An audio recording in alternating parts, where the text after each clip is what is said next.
Atlas. Presented by Cave. Okay. Hello, everybody. Let's see if I have the right. Yep. It's probably a bit too loud. Let's hit the thing. Ptoing! There we are. Christmas overlay is done.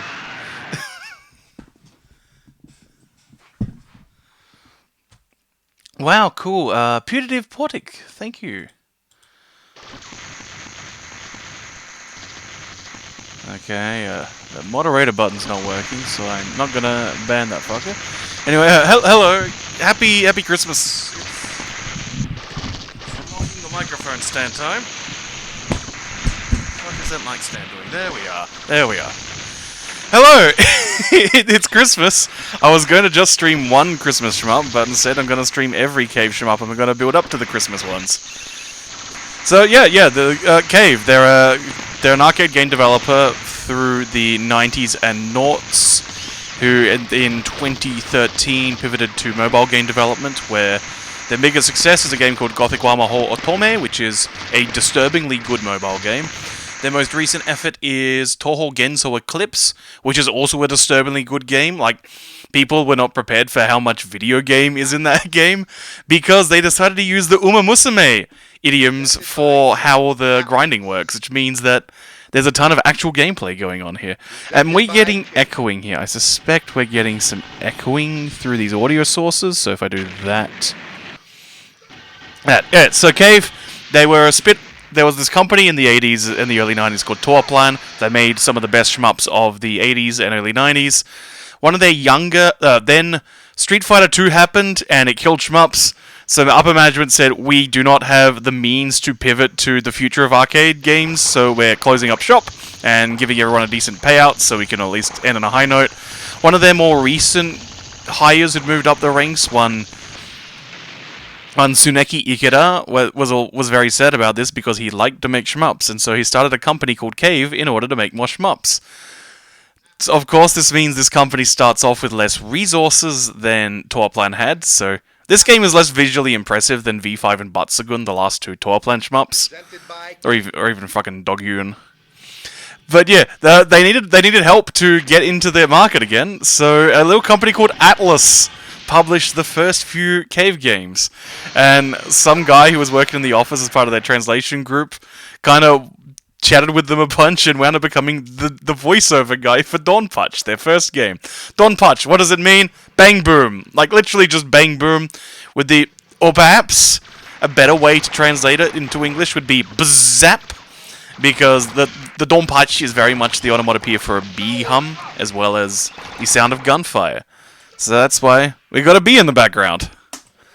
You got three ships that you can pick. You got the fast narrow shot, the versatile shot, and the slow wide shot. We are gonna go hard. Most Cave games, once we get through this bit, the fun bit, let me know how the audio is, everybody, of course. So there's usually a 3-button layout for shmups. Traditionally, the Jammer system only supported three gameplay buttons. If you're Capcom or SNK, you found hacky ways to add more buttons. But if you're doing stuff on the cheap, and boy do Cave do things on the cheap, then you've only got 3 buttons. So there's the shot button, there's the bomb button, and there's the full auto button usually. Because by the time in 1995. The auto-fire discourse was close to ending, and Ikeda in particular is very big on the auto-fire is fine. So if you are rapidly tapping the shot button, then you just get this regular shot with regular movement speed. If you hold down the shot button, you do this laser, which is obviously, it's a more focused shot. You move slower, so it's easy to micro-dodge the large array of bullets which are coming up here. This game has less dense bullets than Batsugun did, but also... The patterns are a bit more complex than Batsugun's were, because Batsugun's pretty much entirely aimed patterns. For scoring in this game, you've got 2 main things going on. And again, let me know in the chat if there is audio.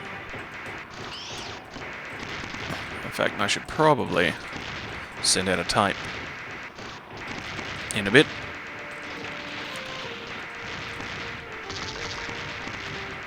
Okay, there we are. So, okay, I guess my microphone is working. So, there's various hidden bees hidden throughout the stages. Also, the text that flashes in the middle there in Donpachi is very cool in that warning screen. So there's these. So if you shoot your laser at certain points on each level, it will reveal secret bee items, which give you a big bunch of points. The other big way that you get score is by consecutively hitting enemies, which will steadily fill up a hit counter. Yeah, this game's got combos. Donpachi is fairly limited chaining. Like it's like it's really exciting and impressive if someone hits like a 50 chain. Whereas all the sequels are built around and maintaining a chain throughout the entire stage. Holy shit, I am doing this poorly. This should be dead. There we go. Nice explosions. So yeah, you can tap the main shot button to do the regular shot, or if the button C is enabled in the dip switches, which it usually is, you just hold down the third button, which is that.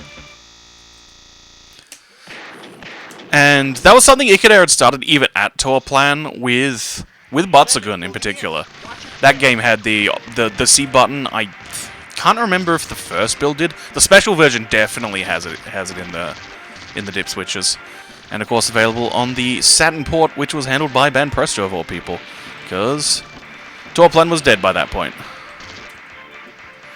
Now, so in this period of time, it was quite common for point-blanking stuff to do extra damage, because while there are often limits to how many sprites you could have on the screen, that meant if you were close enough to stuff and firing very quickly, it meant that since the bullets didn't have to be drawn, because they're already disappearing into an enemy, that you could get much higher damage going on that way.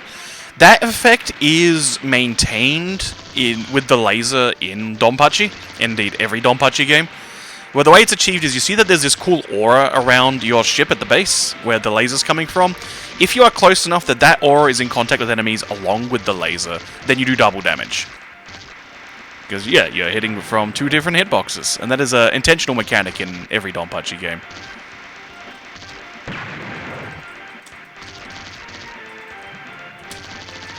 And this is where we start getting enemies that are a bit trickier.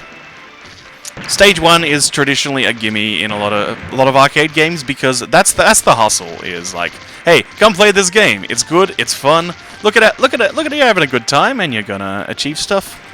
I'm gonna panic bomb here. There are two types of bomb, whether you are using your shot or your laser. With the main shot, you get an area of effect bomb that disappears quite quickly, but obviously covers more ground. If you're holding down the laser, then you get that laser bomb we just did, which does a lot more damage. You do want to spend some bombs, even when you're playing for score in this game, because at the end of each stage you get points for every bomb that you've got in stock, but you do need to spend bombs in order to expand your bomb capacity. And I can't remember the exact way it works in Donpachi. In all the sequels, it's just every time you die, your stock increases by 1, your max stock rather. Oh, yeah, that was sloppy.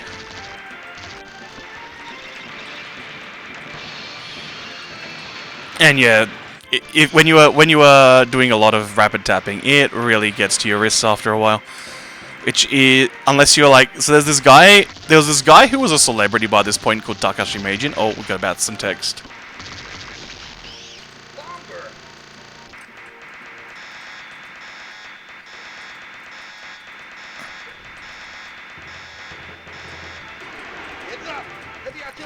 Oh, I do not remember. I've barely played Donpachi. I tend to play other entries, so I do not remember any of these patterns, and we're going to be panic bombing a lot. I do not expect to even get the one loop clear on this. We're gonna do the 2 loops because it's easy. We've got a credit fee to do the 2 loops in Donpachi, just so we can talk about it.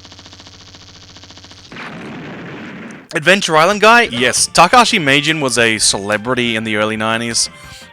Whose claim to fame was he was really good at mashing buttons good. That was his claim to fame. Like, consistently hitting like over 15 hertz back in the day. Like, no, like actually it was like close to 20 hertz he was consistently hitting for extended periods of time. And so a lot of, particularly Hudson's caravan shmups on the PC Engine are very big on mashing mechanics, because Takashi Meijin. And Takahashi Meiji would hang out there when they're doing the little caravan gimmicks. So the way that Hudson would promote their games on the PC Engine is they would make a build of the game and they would include a time-limited demo.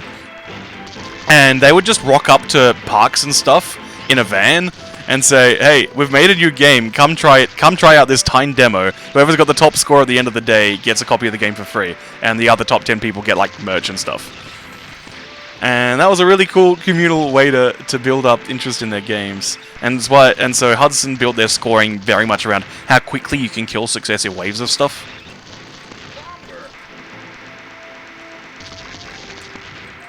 Should probably talk about, obviously, so depending on your interpretation, the first bullet hell shmup is either V5, Batsugun, or Gun Frontier. The idea with shmup level design in the 80s and the early 90s was the idea that they are actually a form of strategy game. The point is you are probably going to get knowledge checked and you're going to get blown up by stuff your first time playing a game. The point is, you need to study the layouts, have an understanding of what is coming to you, and have a plan for how you're going to deal with it. Which targets you're going to spend resources on to kill before they can become a problem, that sort of thing. In particular, since a lot of them had either movement speed that was way too slow, or movement speed that was way too fast. And so you need to be very careful to position yourself ahead of time, and knowing when you need to start sweeping across the screen and things like that. Whereas Tsuneki Ikeda being so big on having a lot more bullets, which was partly a tech demo thing, partly a consequence of one of the first builds he did, the first demos he did at Tour Plan. There was a typo in the dev kit, which meant that the hurt box was smaller than usual, and so he thought, hey, that was kind of fun, I'm gonna fiddle around with that. I am probably gonna use this bomb just to get this pickup. Bomber!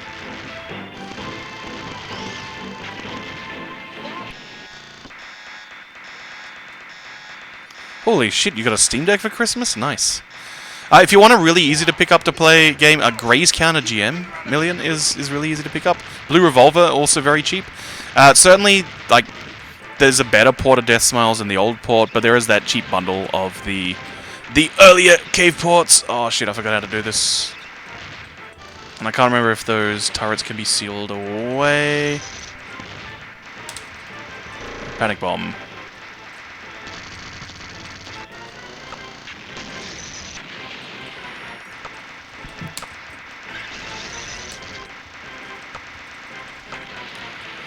Loop 1 is way easier than I remember it being. At least so far. No, don't like that.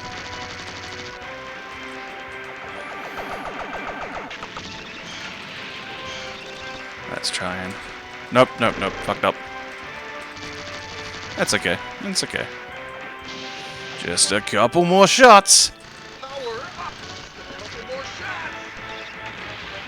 Oh yeah, also Zero Ranger is extremely good.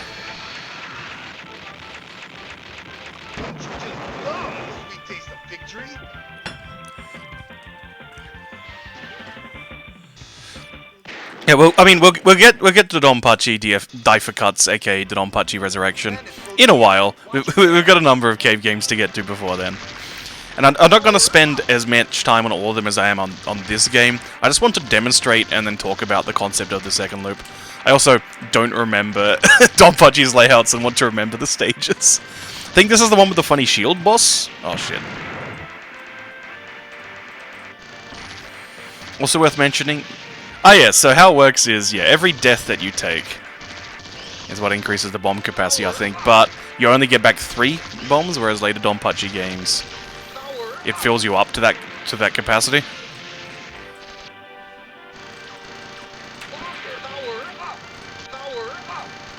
Also, the music in cave games... Obviously, like, we're doing throwback stuff here, we're once again going back to your old school military shmup style. There's this almost this running gag where the drawing board meeting for every cave game is Tsuneki Ikeda saying, we're gonna do an old school military shmup where you got a little plane and you do stuff. And then everyone else in the room saying, that's fucking boring, Ikeda, can we do something with more riz to it, basically. In particular, Junior Noah calling him just a loser. Then I'm going, aww. And that leads to all sorts of interesting ideas as they either have a better idea that they start. Oh, should have stuck to the laser there. Where's my? Please continue. Power up. Select your battle type. Power up.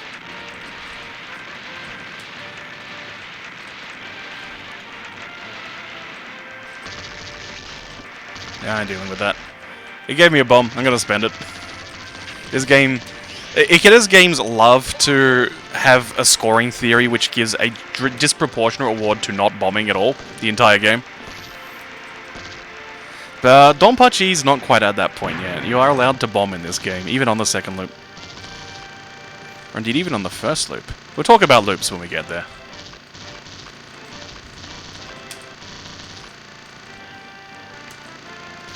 Bombing is a very...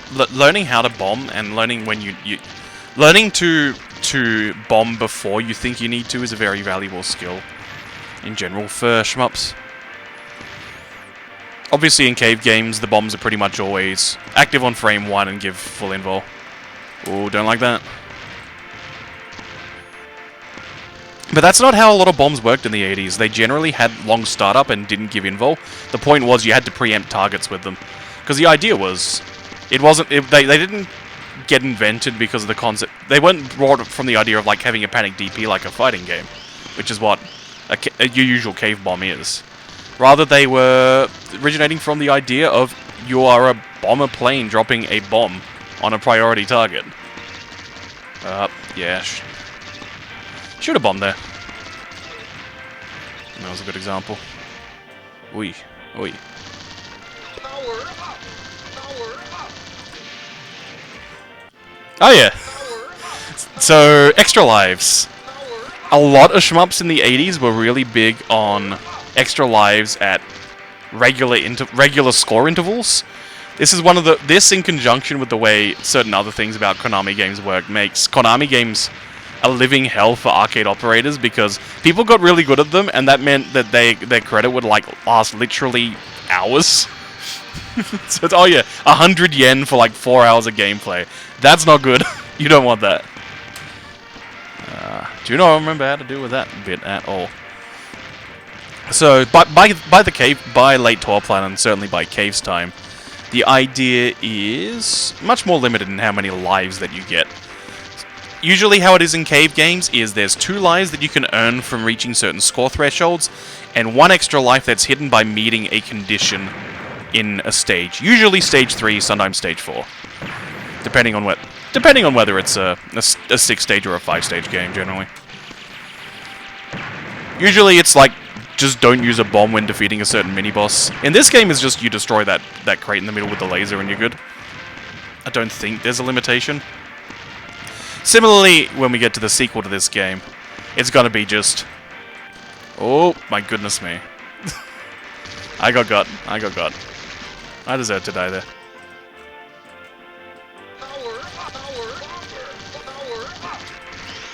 That one, on the other hand, was me saying I fucking bombed. Please continue your battle. So, like, getting three total extends is potentially forgiving. Certainly much more forgiving than fucking Metal Slug games, which give you no extends ever. But it often becomes a case like, this is just a few more resources to manage with. And, like, you can make really hard games even with extra lives. Like Battle Garaga gives you an extend every million points in a game where world record is just under 21 million. I remember there's some trick to how you fight this boss. I remember that there's a trick and I don't know what the trick is. It might be that we gotta like point blank under the shield or something.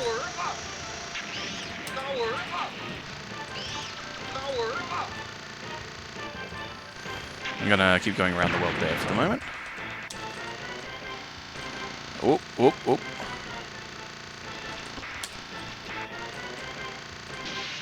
Whatever, we're gonna bomb the shield. Please continue your battle. Oh yeah, this pattern!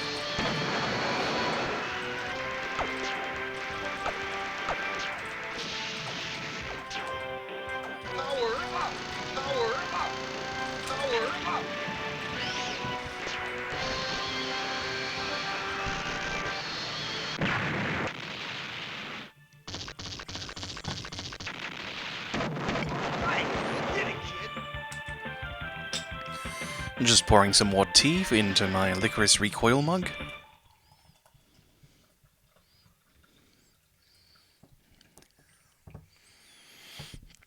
Peach Oolong tonight. Also gonna let some more people know that the stream is on. Alright, where were we? Donpachi Stage 5. Oh yeah, this one is a 5 stage. Could have sworn this was a 6 stage game. But no, that's gonna be done on. Power up.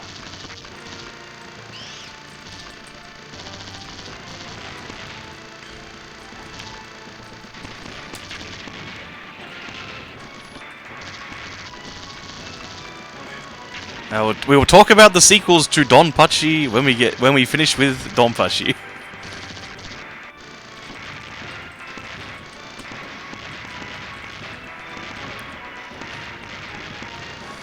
Man, the funniest thing about this game is this probably has the best looking craters of any Cave game.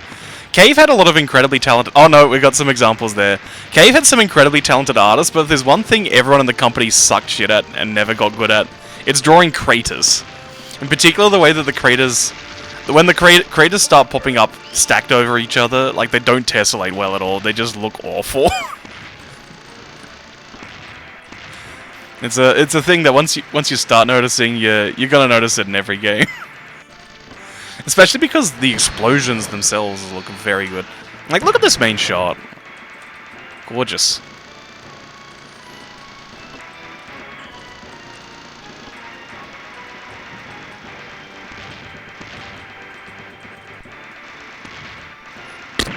I was looking at the chat and not the screen. I am paying for my crimes.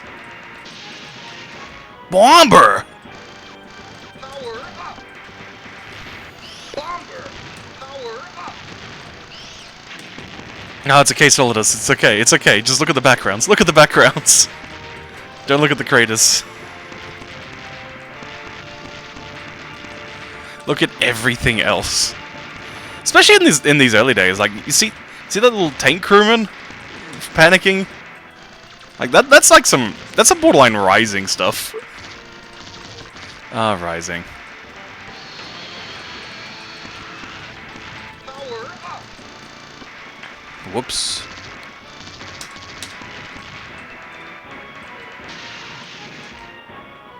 Please pick your battle. Power up. Ah, knowledge checks. Love them. And just... Yeah, oh yeah, so... Going back to, like, the theory of with bullet hell, the idea is we've got the technology to display more bullets, we can have them move slower, and thus we can build games to be more twitch reactions, and stuff that you can improvise on the fly on your first few times playing, rather than it being like, you've got to pay your dues with, like, $30 worth of credits before you've got the stages memorized. And this meant that there was a lot of discourse, particularly in 96 and 97, through to the end of the millennium, really. There was a lot of discourse in shmup scenes, especially the Japanese scene, that this is a baby game. This game is for babies. This game is such basic bitch baby shit because you don't have to spend 30. You just got to learn to dodge. You just got to learn to dodge good. You don't have to write down and memorize a 2-hour-long game. Oh, I forgot about this guy. Ugh. Nice. How I go into all the arrangers of games. Mate, I'm not playing fucking Donpachi Arrange. If you want to play a good arrange by Trap 15, buy me an Exa. You should also buy me an Exa, everybody in general, you know. Oh, fuck. Goodness me. Forgot about the drill that blocks them. Power up! Oh, I love this announcer. Bless you, Bob. His name... We do know his name's Bob. I can't remember what his surname is.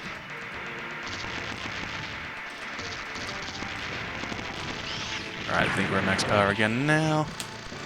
The power down after death is really serious in this game. Power-up items in Cave have a complicated relationship.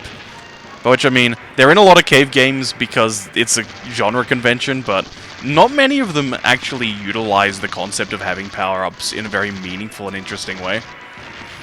As opposed to, say, what Rising are doing around this time.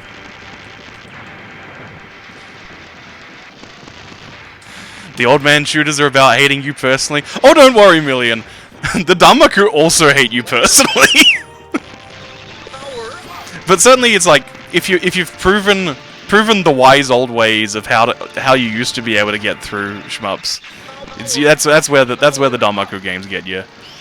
Ikeda will start doing some anti-strats. You also get games like Dio, where internally the dynamic difficulty system of Dio was named like the salaryman counter system, because it was built around specifically the things that you would normally do in a shmup, like stuttering your movement, doing certain sweeping gestures, stuff like that.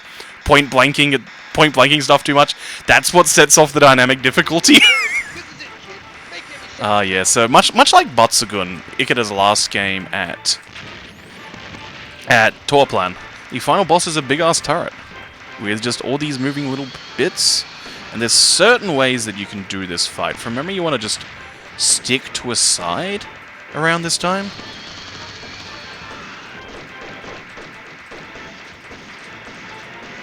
Well, we can also talk about life bar discourse at some point. Now that Helixidron's in the chat, and Helixidron's played enough Garega to now think that life bars is cheating. There we are, we did it.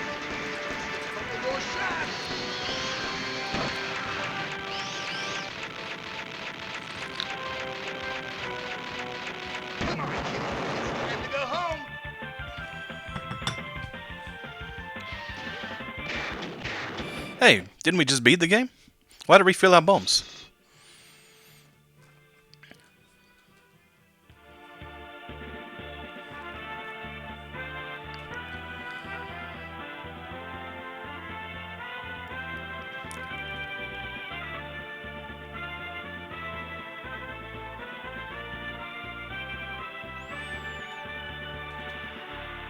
Seven years later.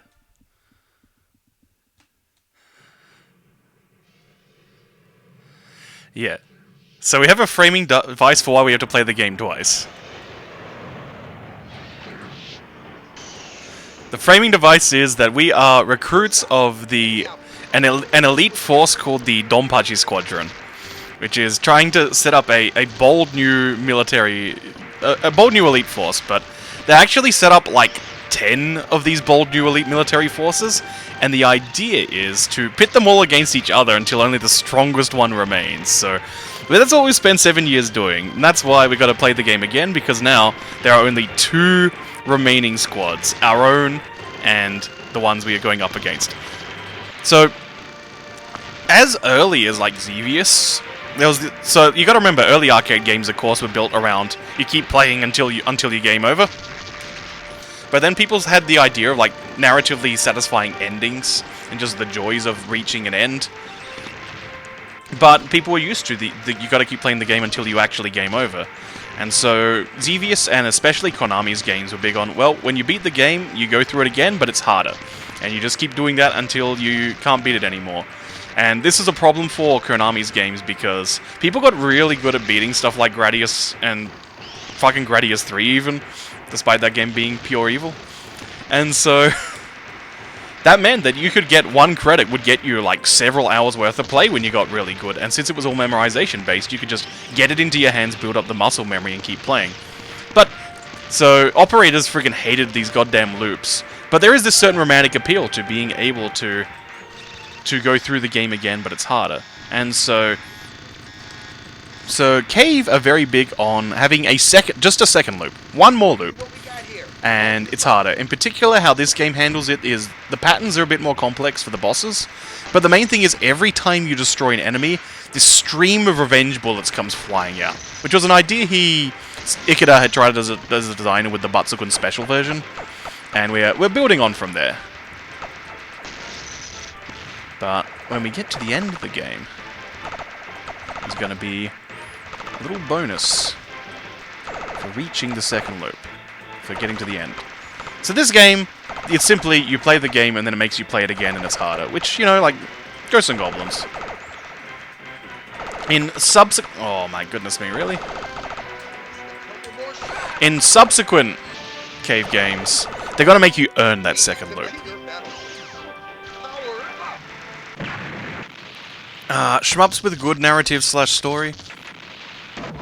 Zero Ranger.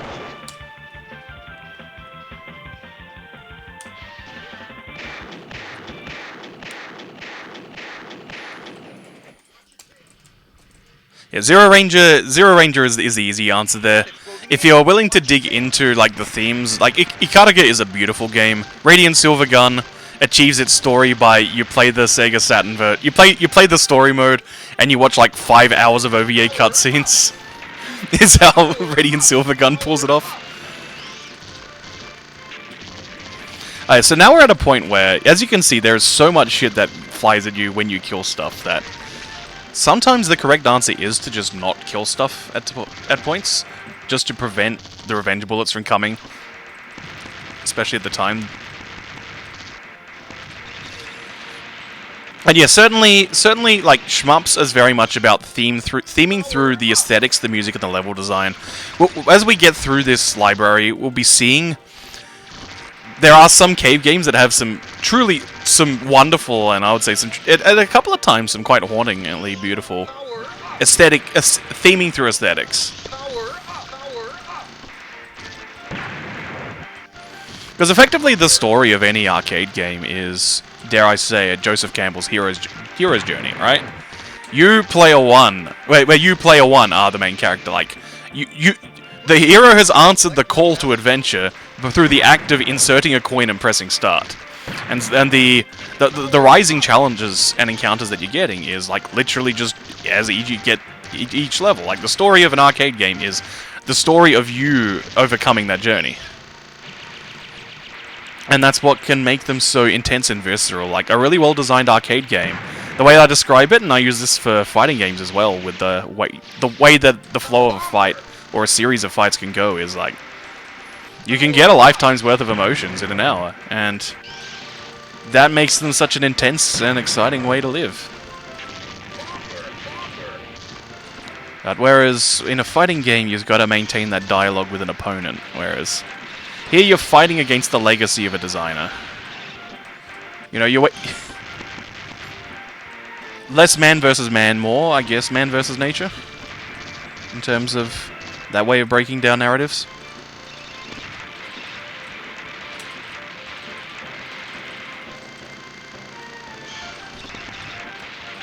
Yeah, I'm bombing through this. Bomber! Bomber!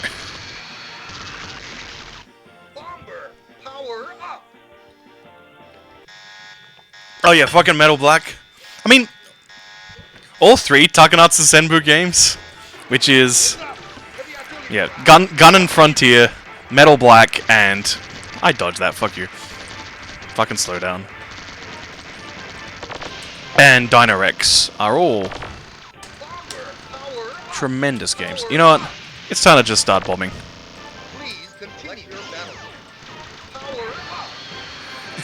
Man versus natural urge to move towards shiny objects. Oh boy. I hope you like gold. I hope you like gold, Solidus. We're gonna be seeing some gold over time.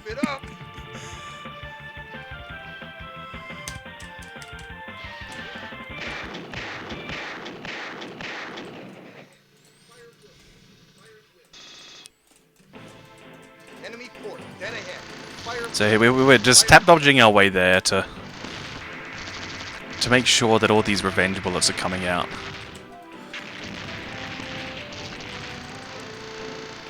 In a way that we can redirect them. Let those pass through, then we're gonna sweep our way over to the other side. Gonna let go of those. Now, of course, if you are close enough to enemies when you kill them, that is an act referred to as sealing the bullets, where, as a bit of a mercy rule, if you're close enough to an enemy when you kill it, it won't release those revenge bullets, because otherwise it would be unplayable. So you can plan around that in the way that you route your way through the stages. Now, it'll be funny to say that this sort of bullet density we're seeing is nothing compared to what we'll be seeing in the future. Although, there is there's a Hong Kong release of this game, which basically triples the speed of all bullets. I believe that Plasmo, who is a guy in the shmup scene who does a lot of documentation of world record history and the like, I believe he's the only person who has beaten Power the Hong Kong version of Donpachi on 1 coin, like, at all. power up. And it took him like 2 years of grinding that one out.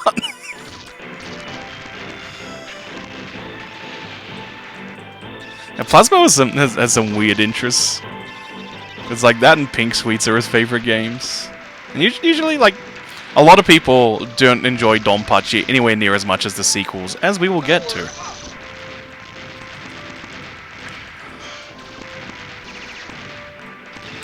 For reference, if anyone hasn't worked it out, I'm playing this on my FPGA Mister. We're going to be moving through numerous devices. I couldn't be bothered setting up the PS2, so when we get to Espagalata and Ibarra, we're going to just be using MAME for those. Please continue. Select your battle. But everything else is going to be a console port or a Mister. Which, I mean, the Mister's technically MAME anyway. It's just more accurate. Oh yeah, so revealing these bees, you have to have the starting period. You see how when you start using the laser, it has a little period of zooming up the screen before it's there the whole time? So you need that starting bit of the laser to be what hits.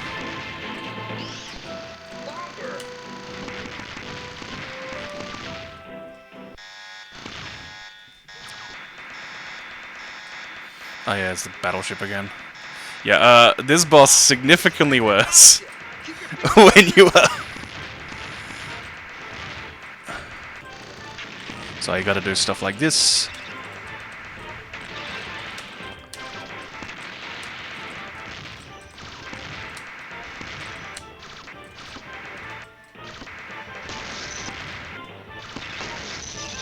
You know, if we're killing the parts when we're too far away, out come those revenge bullets. Yeah, screw that.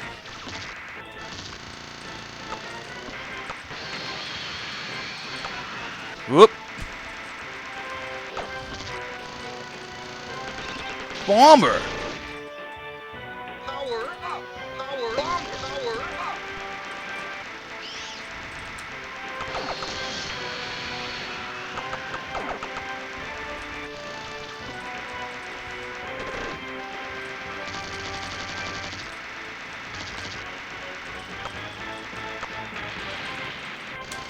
Oh no, I let that guy get away.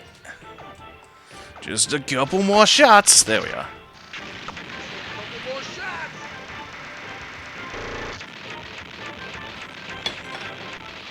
Game audio got decent. We taste the victory. Okay, what if I do this? Bandits closing in. Watch your tail. Power up.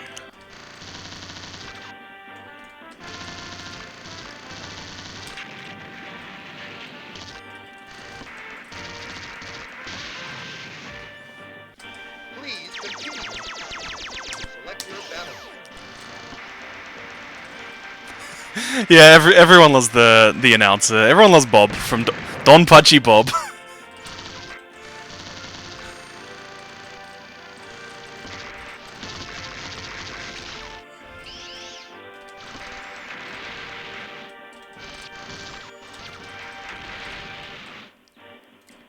So yeah, like these. Oh, that was good timing on that bomb. The super turbo white dude announcer. Oh yeah, that's a guy. Round 1, Sonic Boom. See, what I love about the ST announcer is just how angry it makes some guys. They made Guile gay. They made Guile Big Bird. It's fine. It's fine. Guile became a family man for a bit. It's okay. Yeah. Dumb. Please select your battle. So yeah, these things you do need to have the laser aura to deal with them. Or a bomb. Ah. Power up. Power up. Did he do the claw dives? Aren't those the same claw sounds from every version? Like, the more notable one is Boxer Turnabout Punch, because that's a Super Turbo exclusive move. So you just get... So you go from... You know, you go from to then just 1, 2, 3, 4, final.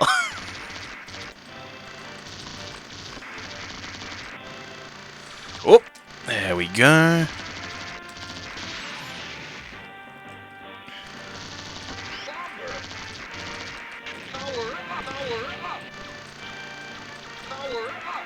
And maybe they did replace the claw war dive. Hey, we got another extend popping up in a bit.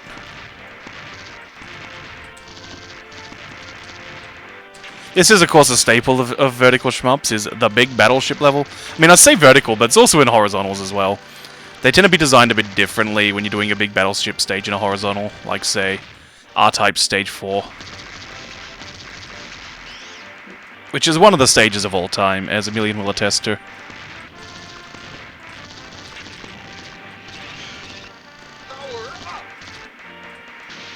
Yeah. Yeah, the game setting's making some good bank off Peach today.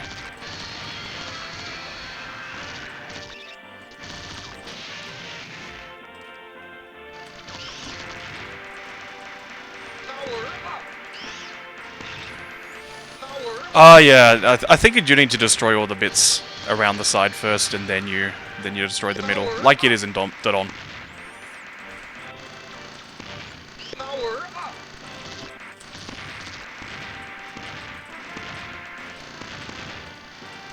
The you and Ken sound bites are from Super rather than SD. Whereas Guile's voice changed specifically in S2.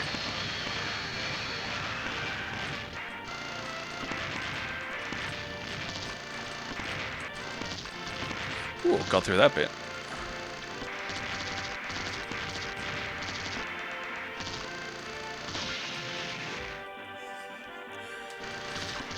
Super isn't real, then explain Old Sagat. What's funny is that Old Sagat isn't even consistent with how he is in Super. There's some, like there's glitches specifically to the ST implementation of Old Sagat around those tiger shots. Oh, those are such good explosion sounds.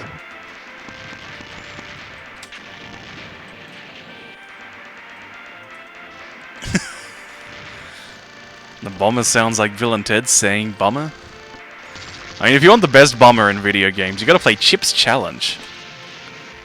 Every time that gets sideswiped on both loops in that same spot from trying the same thing, do a dodge and then set off a bomb. Whatever. We got a bomb.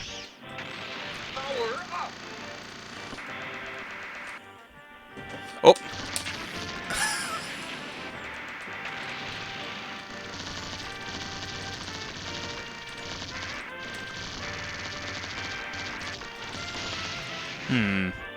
Tapped a bit too early.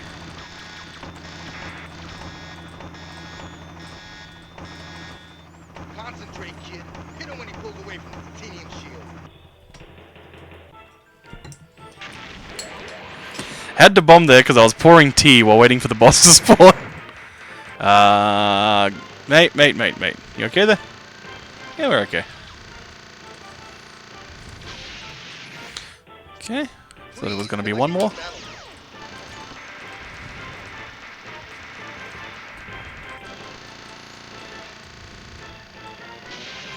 Huh. Could have sworn I could thread through there. Whatever. Let's get through this.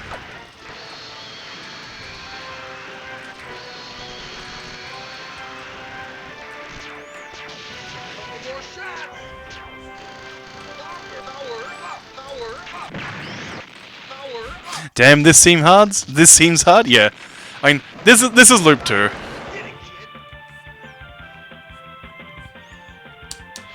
The way this boss is designed seems like they made second loop first. In some of these bosses, possibly. There is a certain degree to which a lot of cave second loops aren't super tested. Like they get to a point where they're like, seems doable. None of us can do it, but seems doable. We'll let the perverts and the freaks work it out. Which worked out pretty well for the most part. DFK on the easier side of fucking up, and Sadai Ojo in Bachi, obviously, was the fuck up of all time. Considering we still have not got a clear of Inbachi yet. I recall Trap15 saying that when he talked to Ikeda while working on Sadai Ojo Exa label, that Ikeda told him that, yeah, people said Inbachi was too easy during the location test, so we buffed it, and we probably buffed it too much. So then when Trap15 was doing the location test for Sadai Ojo Exa label, which has a drastically different Inbachi fight, and then the players are telling him Inbachi's too easy, and so Trap's response was, "Fuck you, I'm not changing anything."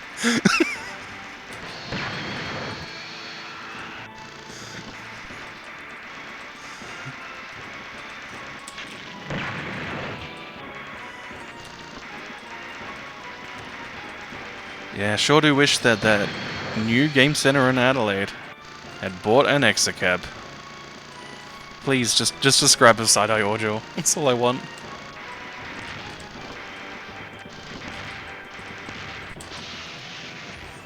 I bombed. Gotta do some DSP complaints about that bomb not coming out. See, whenever I get a bomb not come out, I feel more like those moments where Raukau just goes, it didn't jump. And there's that guy freaking out over the tank again.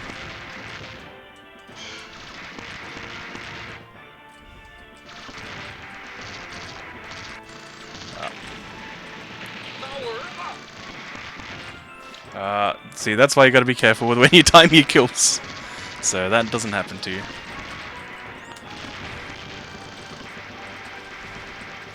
Oh yeah, so if you're holding down both the regular shot and the full auto button, then laser takes priority. So quite often what players will do is hold down both buttons and then release the regular shot laser button when they need to move fast. So kind of the opposite of what you do in the Toho control scheme, where you hold down the main shot and then tap the focus button.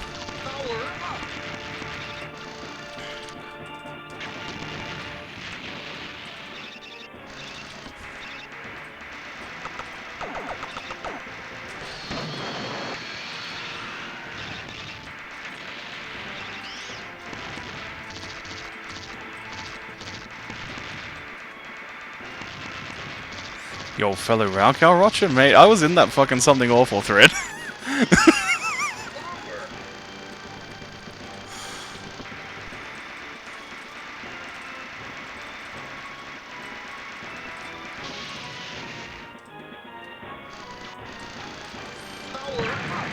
Yeah, Maintenance Spell has aesthetic similarities to Toho, though obviously the theming is built more around D&D. The pace is... the pace is its own thing. It's a good game. Yeah, Toho is going to be built much more like... A few later cave games are going to get. Zun's big... I forgot about that fucker again. Maybe I should demonstrate the other ships while I'm here. Certainly, Zun's biggest... Zun's heroes are all at Taito, which in this case means... Metal Black and Gun Frontier. And Rayforce, Raystorm, Ray Crisis, which are tremendous games. Those games give you no extends. Those games are evil.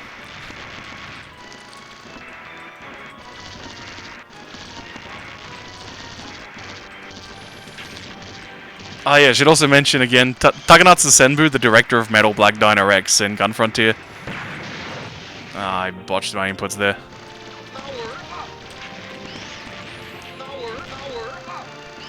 Oh yeah, Takanatsu Senbu was one of the key animators on Char's Counterattack, and after working on that he went, yo, fuck this industry, I'm getting into game development, surely that'll be less miserable. He was wrong. Ah yeah, these guys, these assholes. These guys are real jerks on Loop 2. You like 5 million rotating shots? Yeah, you do. Yeah.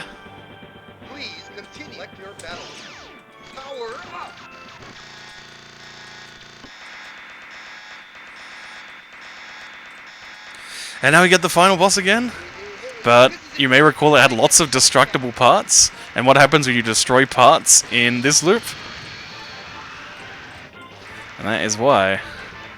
Actually, I think there's a timeout strategy. A lot of shmups will have a timer for how long you got to kill a boss. So sometimes the answer to situations is to just find a safe spot and time things out. Yeah, look at these revenge bullets, baby. And we're about to kill the final boss. Just a couple more shots. On me. We did it!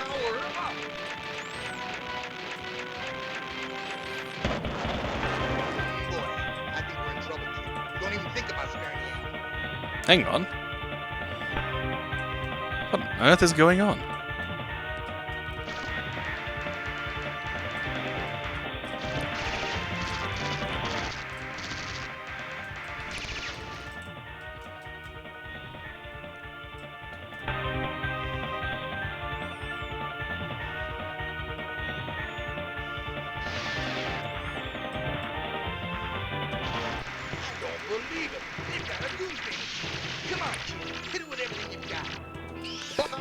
Yes. On the end of the second loop, there is a true last boss. And true to the game's onomatopoeic gimmick, it is a B. And it sure has some patterns.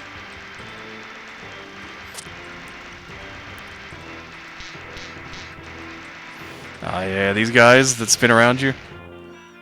Please continue. Select your battle. Power up.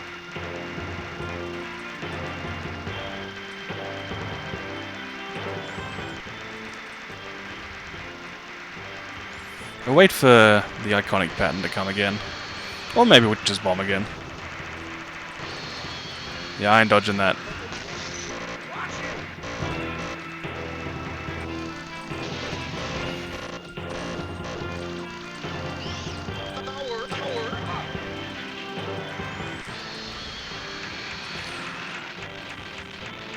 People have beaten this game with 1 coin? I sure have. You just, like any matchup, there's a lot of studying matchups, is how you gotta learn shmups.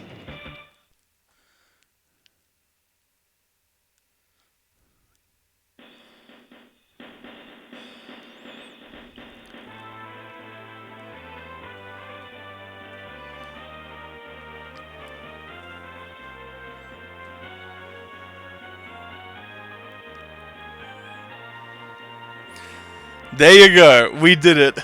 We killed countless numbers of people just to make an elite fascist fighting force. The end. That's the thing, Helix. Like people quite consistently know Miss No Bomb. Like people consistently beat Daiorjo Hibachi. We'll get to Daiorjo Hibachi. Like,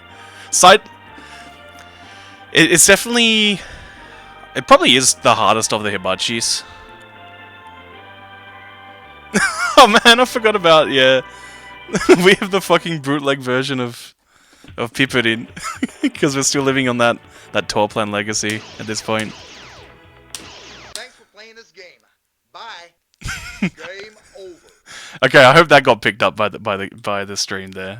The closing words from Bob. So then. So, okay, the first thing we need to talk about is in between. After Donpachi comes out, like, you saw there were quite a lot of bullets there. Ikeda wanted to do more bullets, and everyone told him no. But then, a little game came out. That probably needs rotating. Yes, it does. So this game comes out by Rising, which was a division of 8ing. Yes, the DNF dual 8ing. Called Battle Garega, and this game has more bullets. It has a lot of other things going on as well, but it has more bullets. You can't see the bullets, but there's a lot of them. And so Ikeda is able to convince his manager, hey, this game has more bullets, can we put more bullets in? And thus, the sequel to Donpachi comes out in 1997. Gotta go up here. Creatively, we're building on, so what do you call a sequel to Donpachi?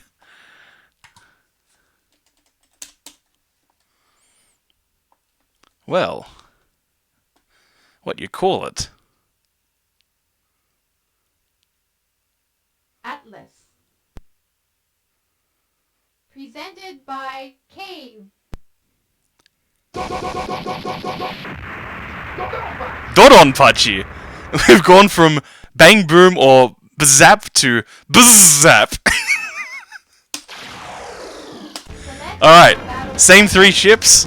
The aimable one works a little bit differently to Donpachi. But once you pick that, you can choose shot type or laser type. So, you either power up the main shot or you power up the laser type. Generally, in this game, you see, so if you pick shot type, then the laser is the animation for Donpachi. As if you pick laser type, you got a laser. The countdown begins. 3, 2. I'll probably just do... I might do a single loop here. And then I'll show Hibachi. So otherwise, same mechanics.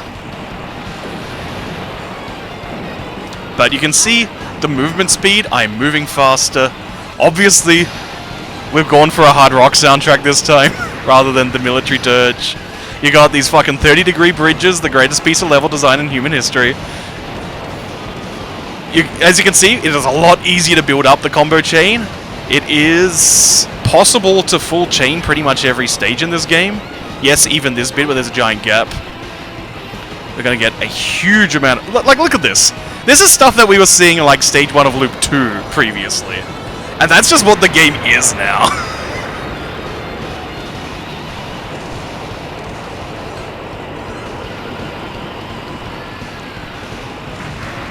I'll leave this one to fire. Like, look at that!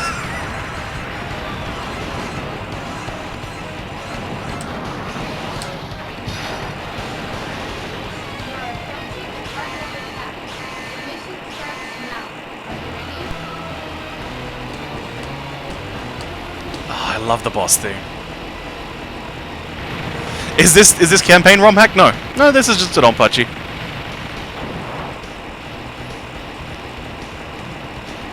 At least I'm pretty sure I just picked a Donpachi. That was a horrible fuck up by me. We are losing a bomb. I should not be bombing on stage 1.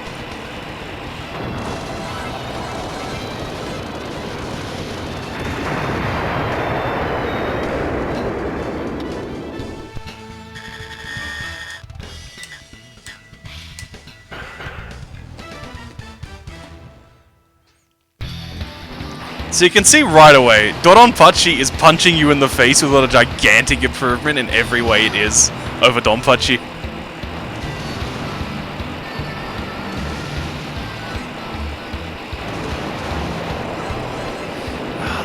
Like, the pixel art, fantastic. The sound effects, fantastic. The craters, better. Bob's gone, unfortunately. So truly we live in a land of contrast. The big items are back. Oh yeah. So there's a bunch of stuff in this stage which if you shoot the laser at, it will grow flowers. That is a nod to the second game Torplan made ever in like 1984 called Slap Fight. I think Helixodron's a Slap Fight beta. I really like Slap Fight. I think this thing, yeah, this thing's gonna do the Slap Fight plants. There we go. Yeah, look at that. Now gotta remember where the graveyard is. Van, since you're watching, Van.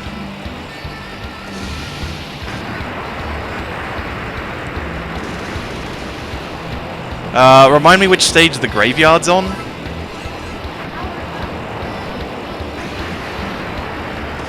Oh wait, so wait, how have we managed to reverse engineer campaign mode? Like without having a board to get the code from? Or are we just going purely by studying like that one VHS tape?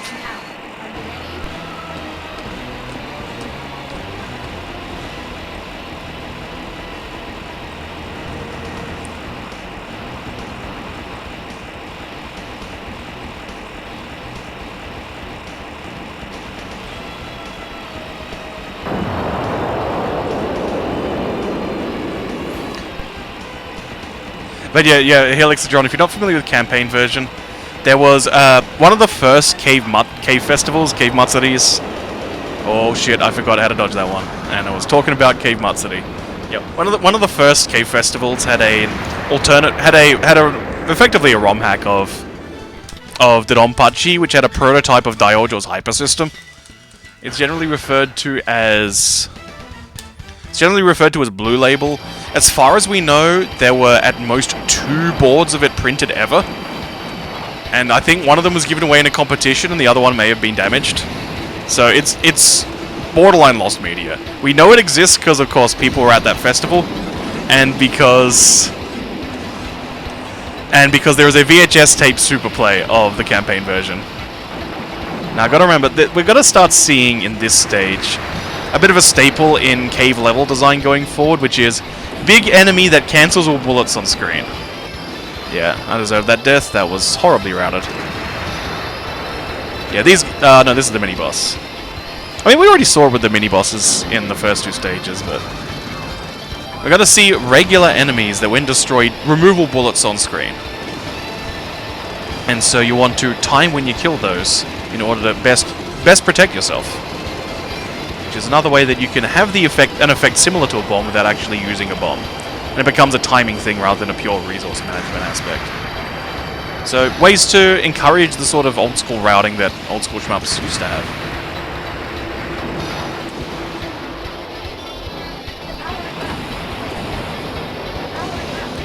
I'm kind of sad that we've never had, like, that moment that we got for Ketsui Arcade 2007.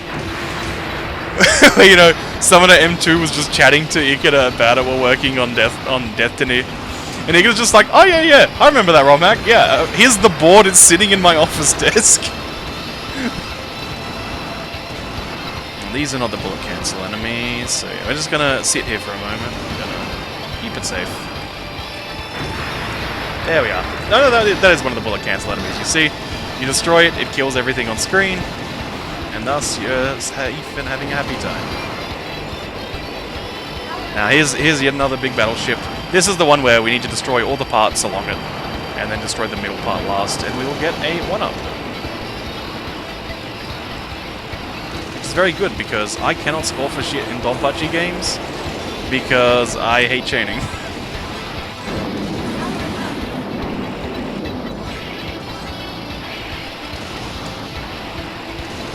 Getting a lot more variety in what the bullets even look like. Give me these power-ups.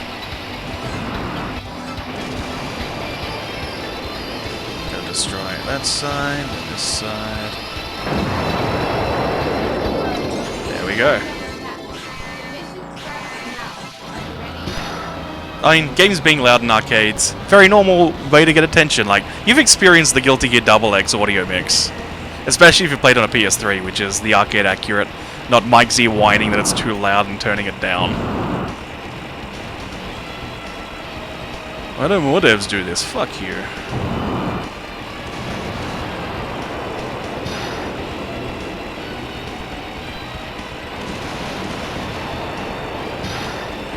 Now there's a way to point blank phases of this boss, and I don't remember them. Let's get rid of these pods on the side. Whoops.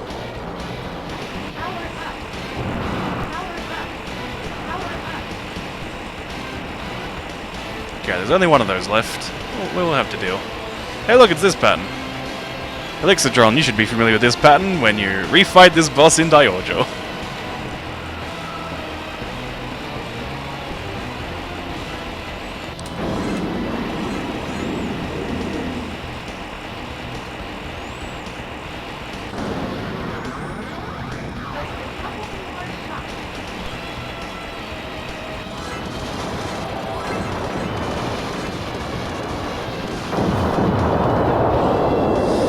That was terrible. Terrible stage 3. So unlike Donpachi, this game is a 6-stage game.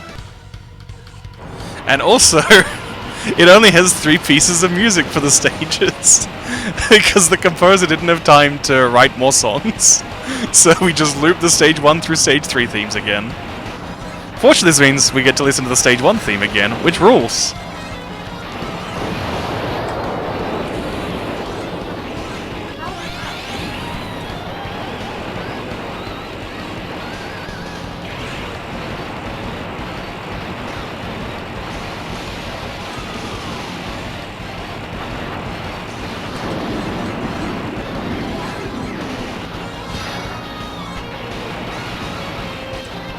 Ah, Helix, you gotta wait a few more years before we start talking about the word des in cave announcers.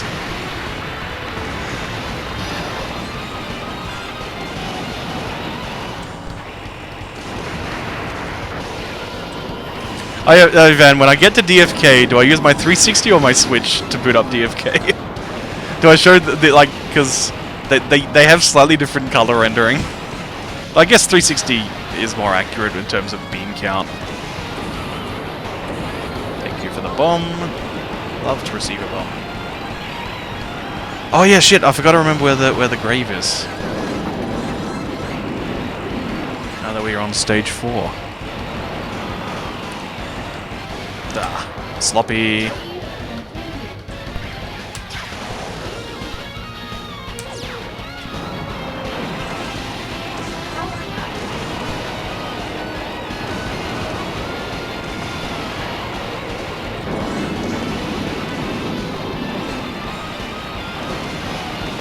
Oh yeah. We'll have to talk about B-Storm at some point.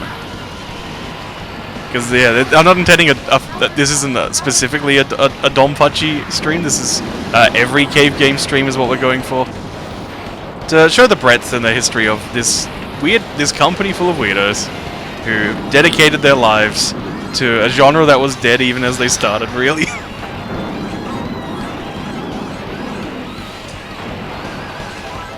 Hey, I think I missed the grave. So there's somewhere in this stage there's a tombstone which has the logo of Torplan on it. And it's got one of those plants you can grow with a laser. Okay, stage 4 boss, everyone's friend, most iconic boss in the Donpachi series. We will see if we can do the thing. I will probably not be able to do the thing. I've got to remember where to get that life down to. Okay, so these big ass lasers have the world's smallest hurt box. So they look so much better in this game. Fuck me. Okay, around there is the right spot. Oh, here we go. Did we get it? No, we did not. Okay.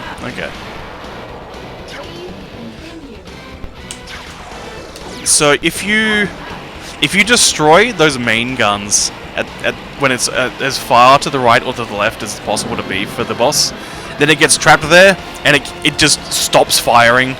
It takes damage, and you just get a free kill.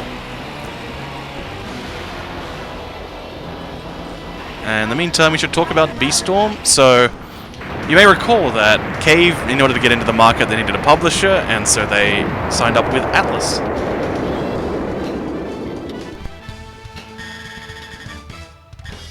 And so, this game, as you can tell by how gleeful I've been, like, this game is incredibly fun to play, even at a basic level like I'm doing now.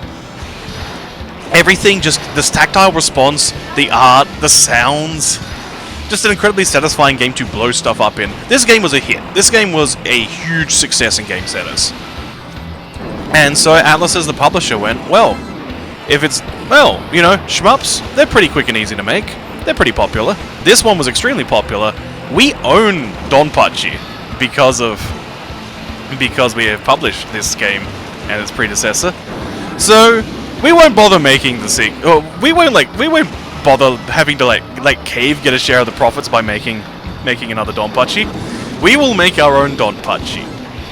And so they're released in '99, I think, on the IGS PGM, which is the same hardware as Spectral vs. Generation, and a bunch of other things. They released, I think, Koketsuji Ichizoku 3 might have even run on the PGM. Don't hold me to that though. I know Atlas had access to the boards because they decided to make their own Donpachi, Donpachi 2 B-Storm. The game's kinda maligned, given what we'll be talking about when we next return to the Cave-made Donpachi games. But the game is technically a bad game, but there's some really funny ideas and some really funny exploits you can do. It definitely has... It is about as close as you can get to a poverty shmup in spirit.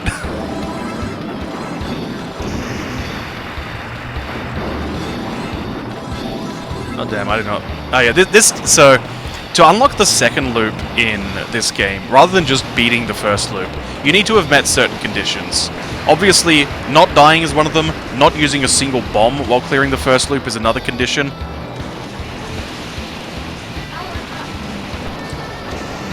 After those comes... Then, one of them is reaching a certain score threshold, and another... one is collecting every single B in every stage. And the last one is maintaining a chain of a certain number of hits. It's like 700 or...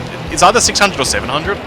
Van Arctic probably can remember off the cuff or just dig up the Shmups wiki what the chain condition is. But generally, the way that most people unlock Loop 2 is by full chaining that's the first section of this stage, up to where we've just finished. If you can do that, then you'll unlock Loop 2. You are approaching the target attack. The mission starts now. Yeah, the Beastorm does get acknowledged. It's in this kind of weird spot, and it kind of looked like M2 was going to announce that Rene Tensei was going to include Beastorm, but that was a typo. He was actually trying to say Dodonpachi 3, which we'll get to. And yeah, Beastorm is definitely the black sheep of the Donpachi series, especially with the artistic direction we'll be going to in a while. Here we go, pancake pattern. Love the pancake pattern. Cool as shit. Especially when that one happens! Put the credit button there for reasons.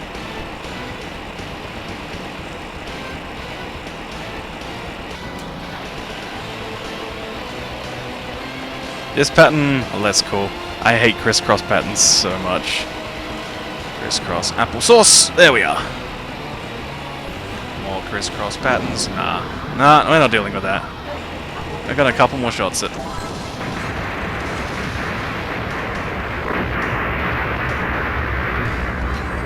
Does Loop 2 of this game also have revenge bullets? I can't remember, Van. Probably. The important thing is the enemies just shoot different bullet patterns as well. I'll boot up the training... I was gonna boot up the training mode ROM after this anyway, because I want to show...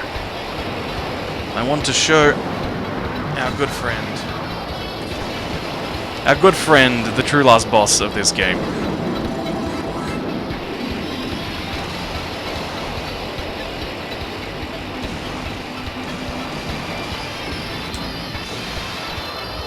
Power up. Power up.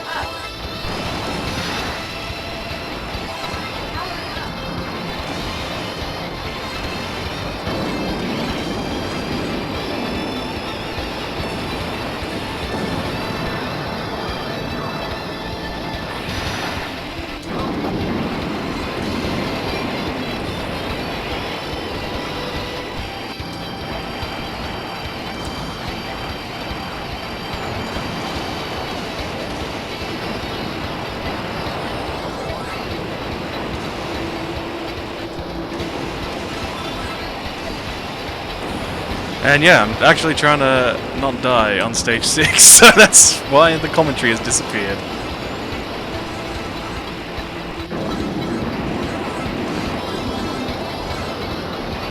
Yeah, one of the Diodrill splash screens says episode 4, but at the same time, the intended English release was Dodonpachi.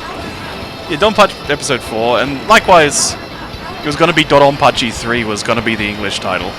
But then the English release never happened.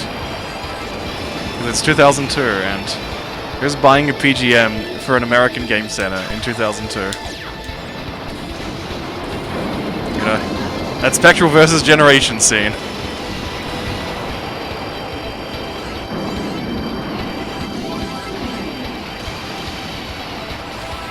So yeah, one day I'll get on the serious grind for getting a 1-all. Clearing the first loop of this game. First loop is very doable just because the sheer amount of bombs you're able to spend when you're not trying to save them all for a second loop. Especially if you're playing the Ship C with laser is the most common playing for survival pick. You get really good screen coverage and you also do good damage on bosses.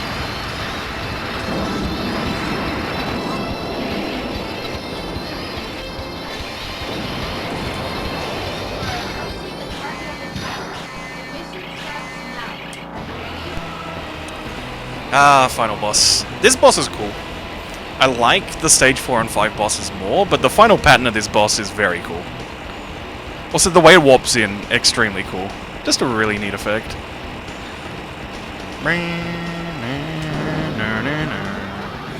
I have been warned in. I moved to the side too fast, so I will pay the price. Do, do, do, do. Nothing says good commentary like just singing to the music. Oh yes. Oh yes. Oh yes. Oh, I'm good. I'm so good.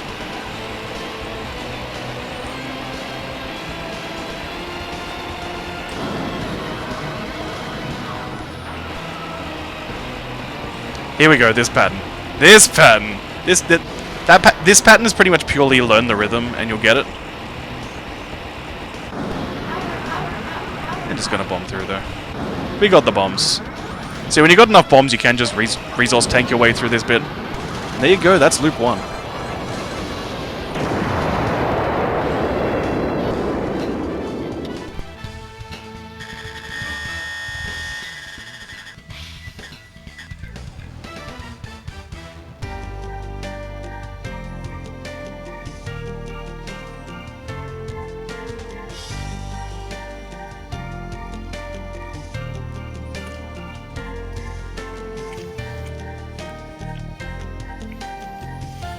Here's our boy.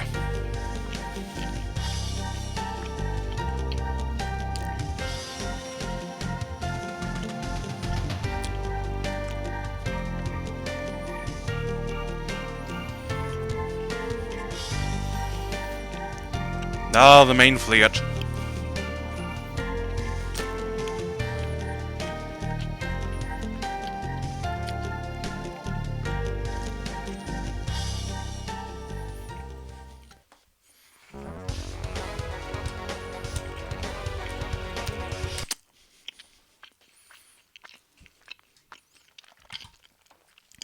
So if you unlock loop 2, that changes a bit.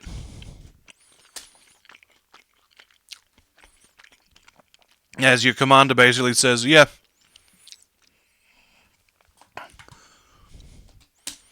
Now I think I've set my buttons, but let's just make sure.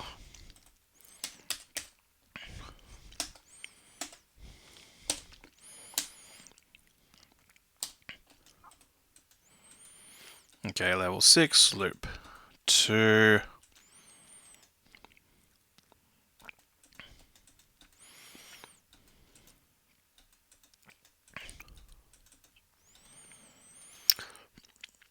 I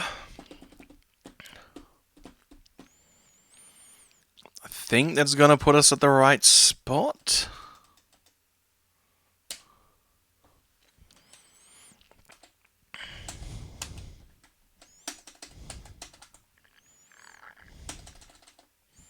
Atlas. Presented by Cave.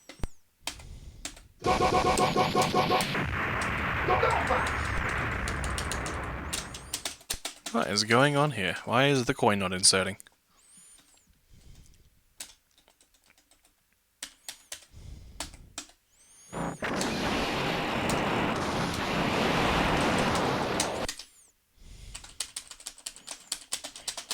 So next, your battle fight. There we are. Okay. The countdown begins. Now with luck, this will set things up right. 1, go. So, second loop, you once again get a true last battle.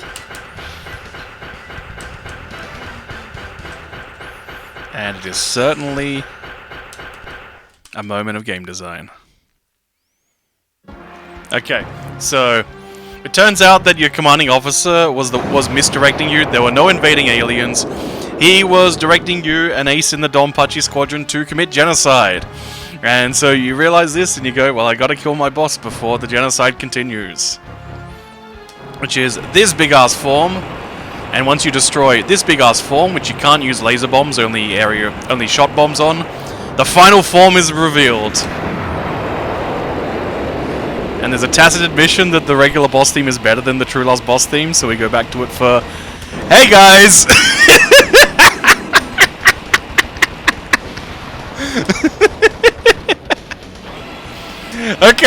Okay, so you see that there's this shield? What that means, so you remember how we were just tanking resources earlier to get through the pattern of those last couple of bosses? Yeah. The way that this boss works is if you have iframes, so does the boss. you have to honestly damage it in this and take the risk. So bombs are still useful because it means that you can adjust what stage of a pattern's out. So sometimes you use the laser bomb to stall out a pattern, whereas other times you want the shot bomb to just quickly manipulate the pattern. And it means, yeah, this fight, beating the game, you get a huge bonus for clearing this fight, but also, it's gonna chew through your resources unless you're really good. People have no miss, no bomb this. In fact, quite a few people have no miss, no bomb this boss. And also, we get to talk about slowdown more. See, there's too many fucking bullets on screen when we're getting to these later stages of this game. And they knew. Like, everyone at Cave knew that things were slowing down. So they put more bullets on the screen with the understanding that you have more time to react to them because there's slowdown. This becomes a real big problem for emulating these games, is you need 100% accuracy on what the slowdown is in order to have it authentic to the arcade experience of how much leniency it's giving you to react to this shit. Also, I say all that, but if you are playing as player 2, some of these patterns don't slow down, but also there's some scoring strategies that only work if you're player 2, because it changes the way that these little star items work due to a typo in the code.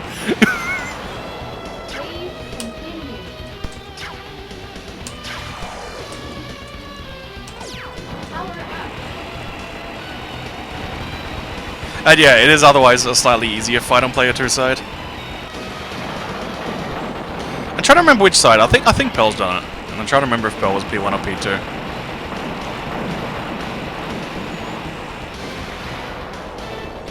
Now all this is building up to... We haven't so when... Here we go!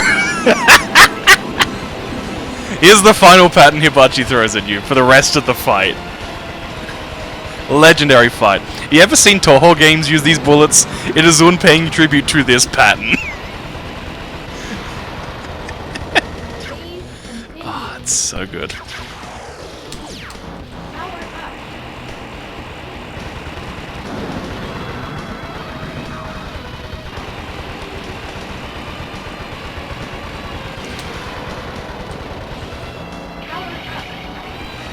And you can see here that, like, the downside to credit feeding is it takes so long to kill this goddamn fight.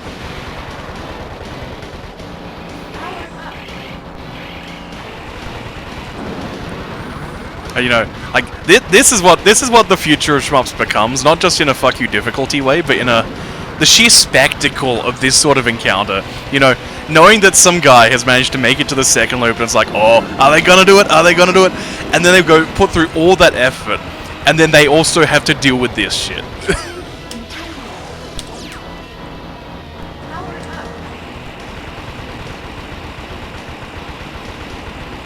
I should probably just, like, do this. Just, like, try and point blank. That might be a bit quicker for clearing this purposes. Yeah, the invol is brutal.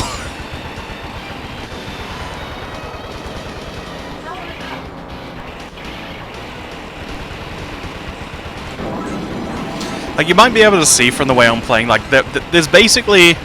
You pick a lane, and then you gotta slip through the lanes is the way that you do it. And the key... And you use the bomb whenever you're getting forced out of a lane. Or you miss your bomb timing, and then you just die. But, yeah.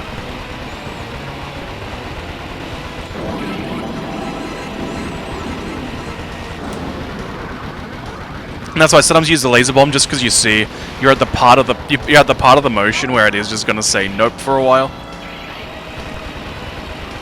As you see there, I got the much more lenient part, whereas now I need to shift over here, See where I am in the pattern.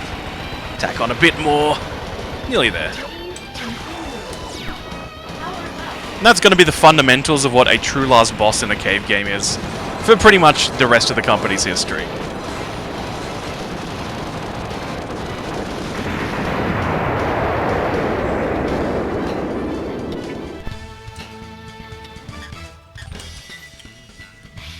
Okay, that's the Donpachi.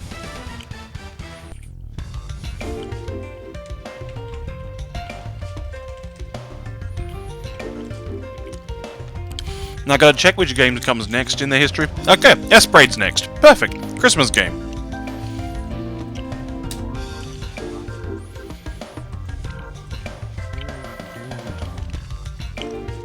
From memory, there's no notable regional differences between Japan and world version for this game. So, we've just had two. So, the Donpachi, huge success. Ikeda starts up the meetings for the next game development. And he's like, I want to make an old school shmup with a military theme. And Junior Inoue says, you fucking loser. You arsehole. No, we're not. We're gonna make a game that's cool. We're gonna make a game that's cyberpunk. We are going to make a game with psychic teenagers.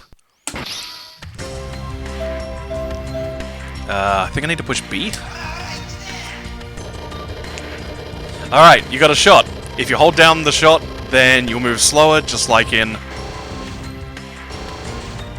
before. There's no laser effect, you just move slower. Your bomb works very differently in this game, and you also have a secondary shot button. And the secondary shot button is important for scoring. What you gotta do is you gotta let all the hits of a secondary shot hit an enemy and then destroy it immediately after. And that will give you a times 16. Or at least it will once we've leveled up our shot. So the first thing we need to do is level up our shot. We do not have the conventional big P in this game. We got little Ps. We gotta grab like 100 of these little Ps to get to maximum power. And once we do, there will be no more P items. Instead, we will get point items. And when we hit 100 point items, then if we have bombed at all, they will turn into bomb refill items, because the bomb is now on a gauge rather than being just a set number of items. So if I tap the button, it will use a bit of the bomb gauge. If I hold it down, it can last for a really long time, do much bigger damage, and absorb a lot of bullets, turning them into items. Which means we can use that to get more things. See, like there, we release the shot, and if we time this right, we get that big times 16, which we can then stack for a bit. Or we could watch it some more. I'm good at video games. Okay, there we are. Big times 16. That's what you want to see. Yes. And then that times 16 lasts for a little while, and you can get it on more enemies that you've killed. And once we've had the bomb refill phase from being at 100 items when the gauge has been depleted at all, then once the counter's gone back to 0 on the points items, we've got to pick up 200 points items. I killed that way too soon. Supposed to leave it until it's right down here, and then I can transfer the times 16 to all these cars.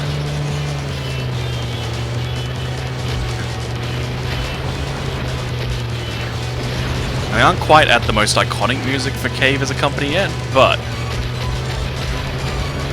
Esprade, this game is a mood. When we beat this level, we're gonna see a splash screen that's gonna be so goddamn aesthetic, you will not believe it.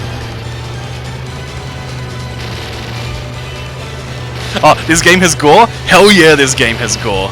We're also starting to see a transition in their art style, rather in the ways that they do their art, because while we're still getting the pixel art on the backgrounds and the vehicles, the characters are pre-rendered. Look at this! What we fight for, we cannot even find the answer, but we keep on running because of this ability we have. Okay, I fucked up.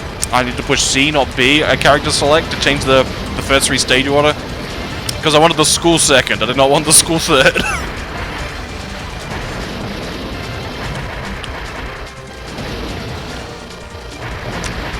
I was fucked doing the school third.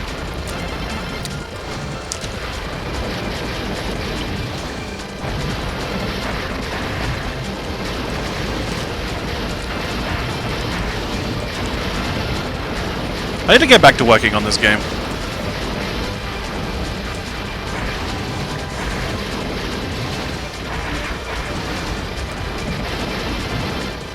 This game also has a PS4 and Switch port that is extremely good. It's one of the M2 ones. It has an easy mode, which is much easier. It has a training mode, which is also tied to an internal gacha system, so the more stuff you do well in training mode, then the more rolls you have to get items for your favorite character.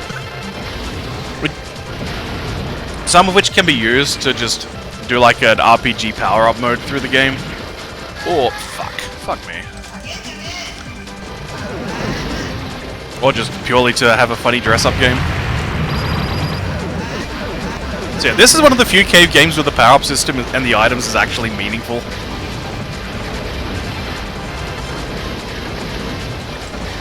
I'll probably do a full credit on this game just because it's cool. And it is one of the 2 Christmas games, so we should play through this for Christmas. Holy cow, it's 20 to 10. I might need to speed through some of these later cave games. Friggin' Donpachi taking up all my time.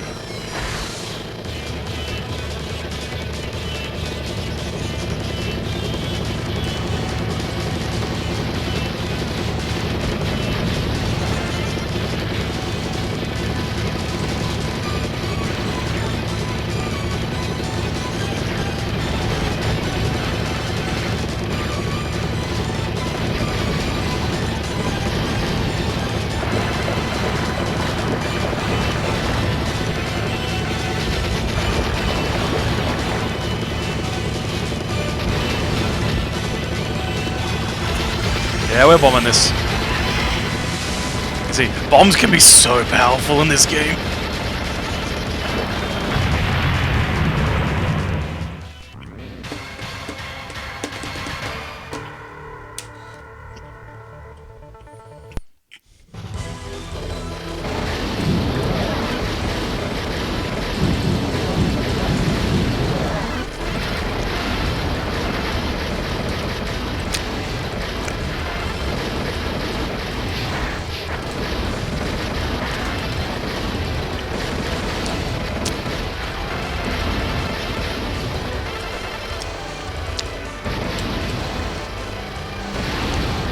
Oh, botched my timing. Supposed to get the 16 on there and then all these extra enemies give you the time 16.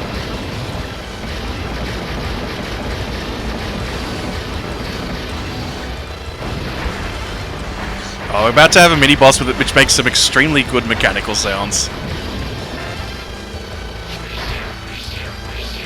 This thing.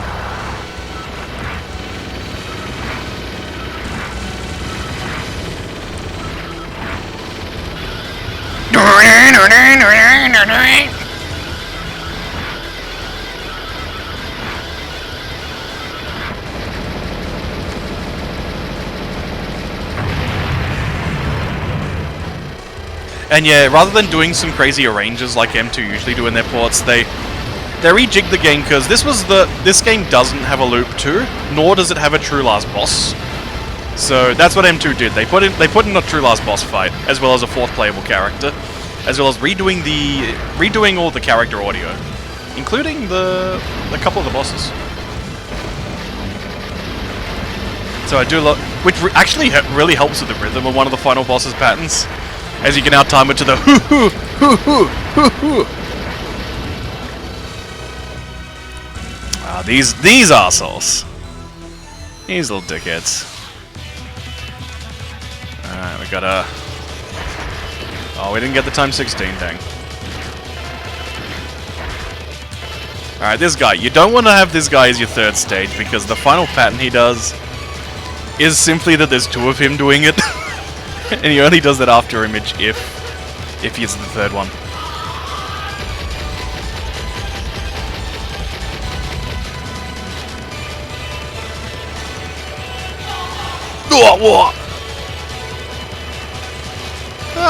Some of the M2 ranges I really like. I like Greg Premium range. What makes this a Christmas game? Oh, the final fight's on Christmas Eve.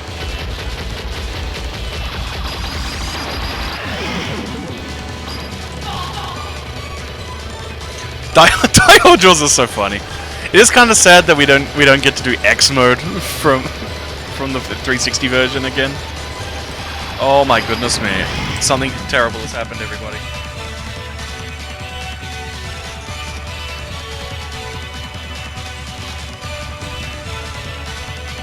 Hang on, my stick has unscrewed itself.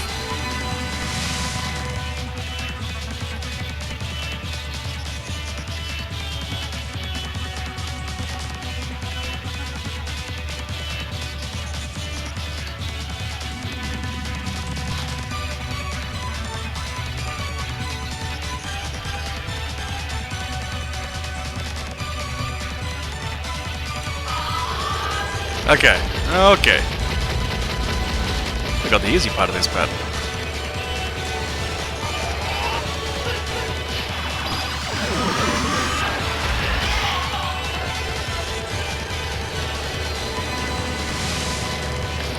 And yeah, I like Arrange S a lot in Diojo because my secret truth about Diojo is that I like everything about Diojo except playing Diojo.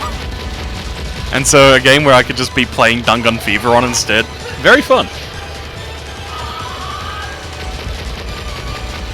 Please die, thank you.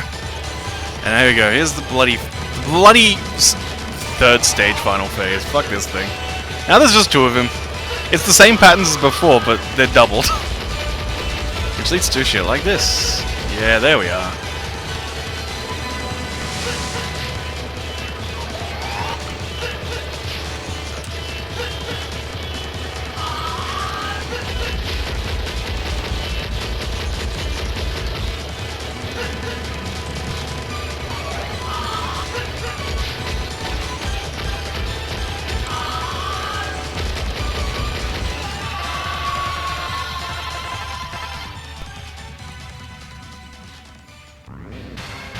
Yeah, this game's less overtly Christmas than Death Smiles 2 is.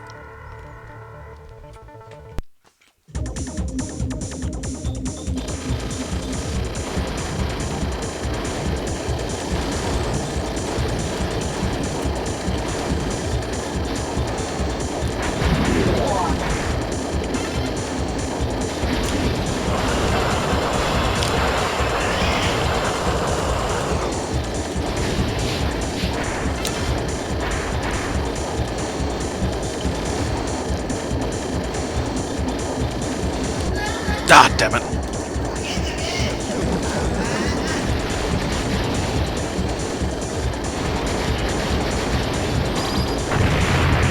Big shame, I was close to getting my bomb refill. Now, Van, I can never remember what it is I need to do to get the extend here. I think it's something involving this train on the side is one that needs to be beaten without a bomb.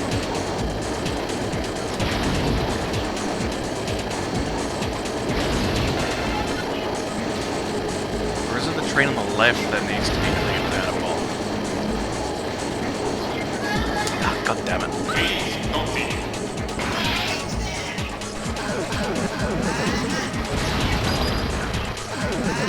Oh, it's even earlier than this? That's what I forget.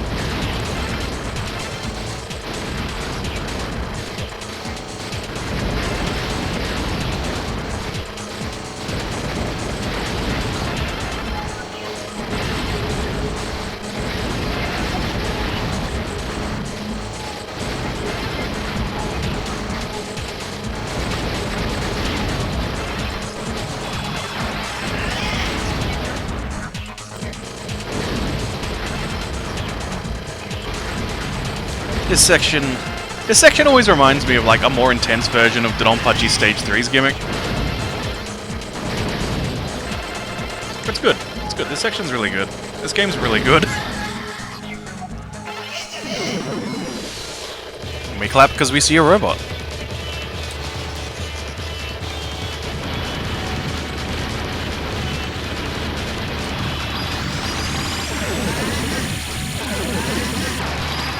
I did that bomb just to get my shot power back up. Because yeah, item management, it's important in this game. This game technically has a speedrun leaderboard on speedrun.com. because optimal score play in this game involves slowly scraping the bosses with the tip of your secondary shot for extremely long periods of time. And routing out quick kills for this game does require you to play extremely smartly with timing when the bomb refuel sequences happen.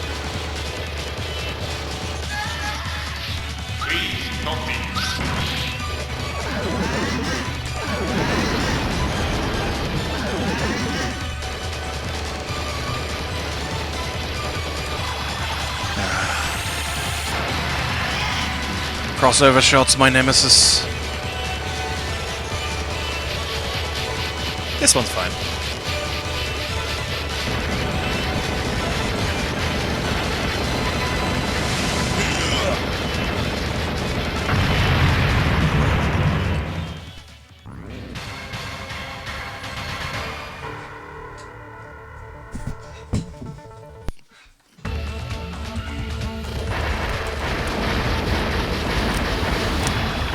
Alright, final stage. I foolishly picked player 1, and so I can't demonstrate the funny scoring strat for the second half of this stage.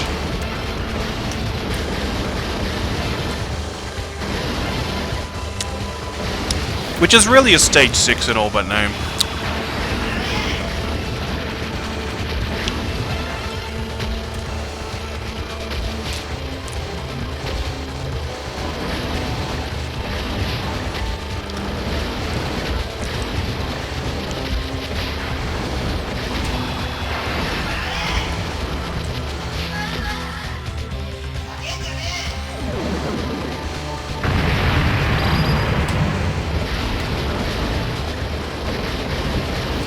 Yep.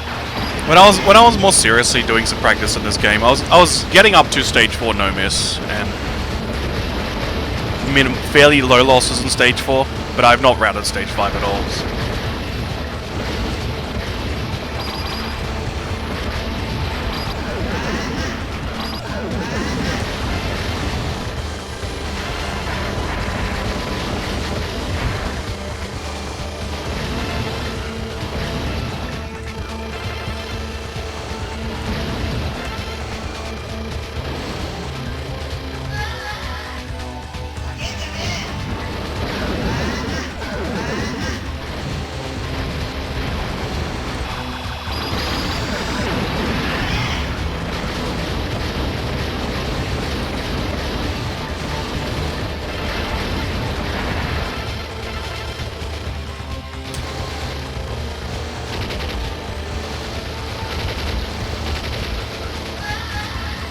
So. Huh.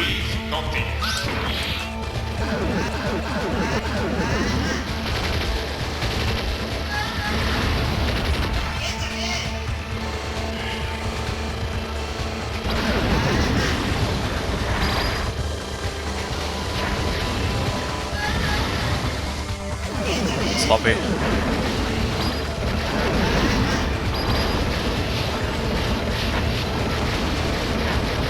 Unfortunately, this game doesn't have a full auto button the way that the last two Donpachi games did.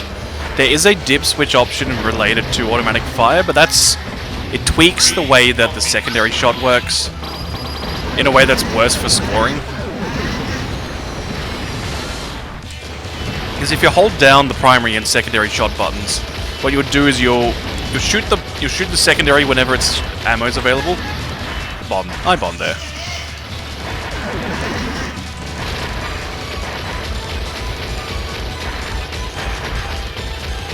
So the cool thing about this boss fight is you can basically just go around the world.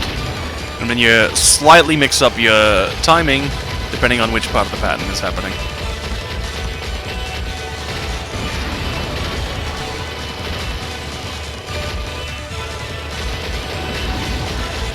And just watch out for when the trucks come in.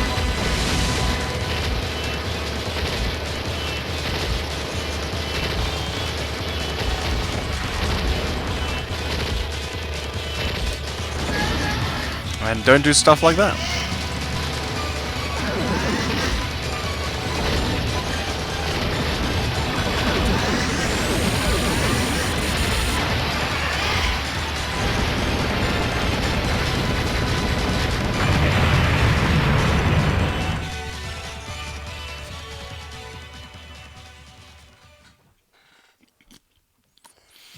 Alright, this section.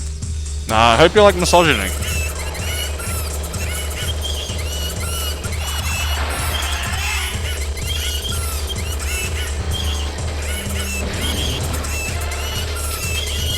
So if you're player 2, if you've got a multiplier out, then if you bomb, it will extend the duration of that multiplier.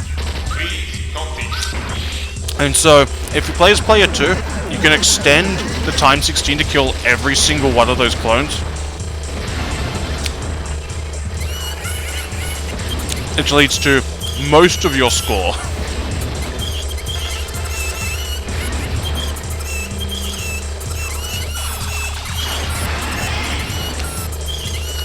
What's that noise? That's homophobia. No, that's misogyny, rather.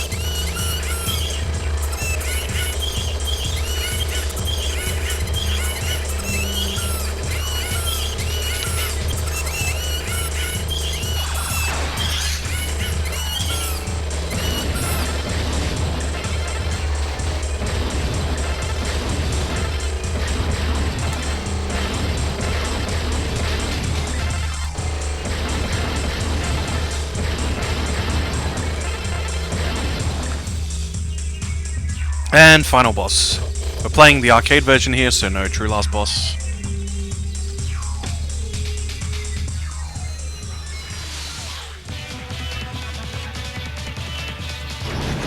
Two main stages. The fight atop the statue of Ares, followed by the second half. This fight is extremely cool even if there's no TLB.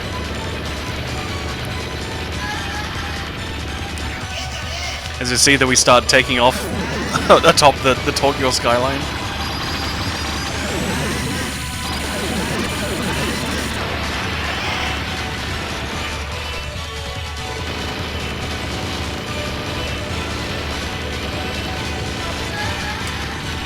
Completely misread where I was. The M2 port has a hurtbox display, which is very handy.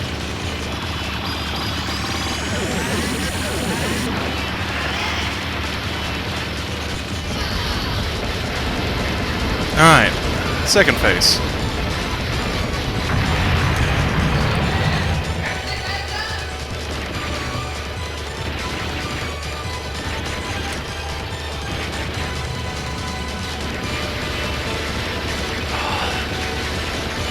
This isn't the hardest pattern, but it feels so intimidating with the just all those extra flashing lights you got going on.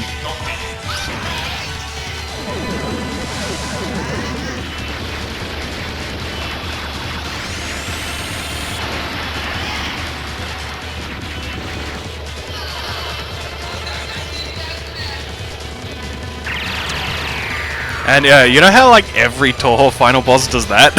That's why.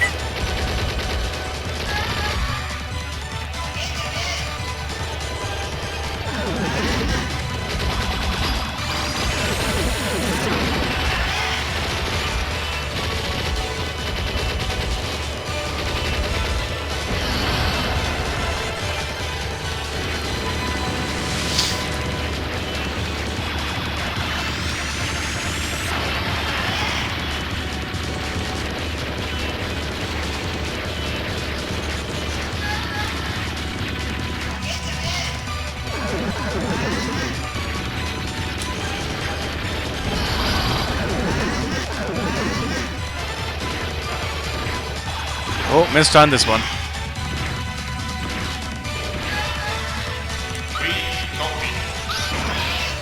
Yeah, this fight when you got better audio cues, and it goes hoo hoo hoo hoo hoo hoo hoo hoo.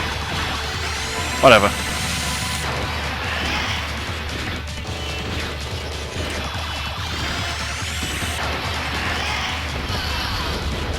Final pattern, Zero Ranger pays a surprising tribute to this fight, this section. The legend. As far as final boss patterns go, this is not too bad, but there's a lot of RNG which can lead to things like that. They're just a real dynamic fight. Very fast to refill on as well. But then she just leaves sometimes, and then your bomb doesn't do all the damage it should, and you get very annoyed.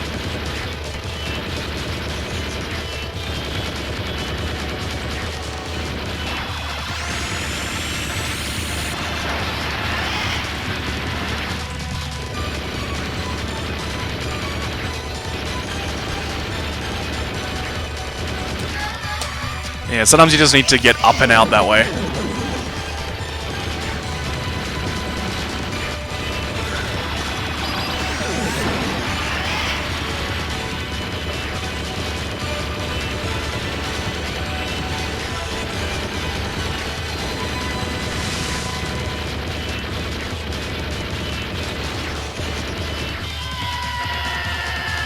There we are.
Presented by K. I forgot that there's barely any text.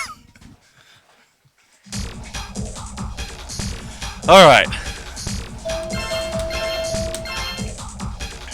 So after 1998, we then get the other 1998 game.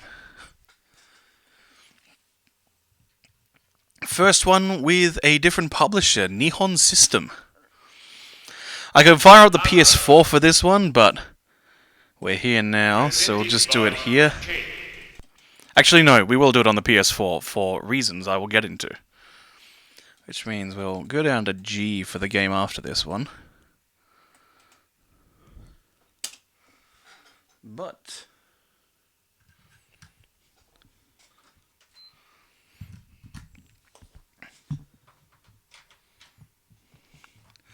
we need to switch. So, after the cool edgy teen psychic cyberpunk game, we get to designing the next game. Tsuneki Ikeda says, I want to do an old school shmup with a spaceship and a military theme. And everyone else in the room says, Ikeda, you dense motherfucker, no one wants to do that. To which Ikeda says, have you got a better idea? To which everyone kind of like mumbles and averts their eyes because they haven't got a better idea. So someone, I believe it was the designer of the puzzle game War Poco, says, well, how about Disco Fever?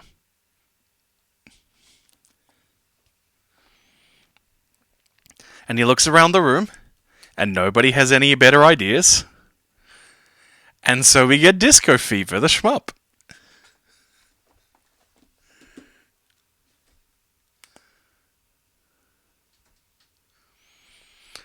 Now,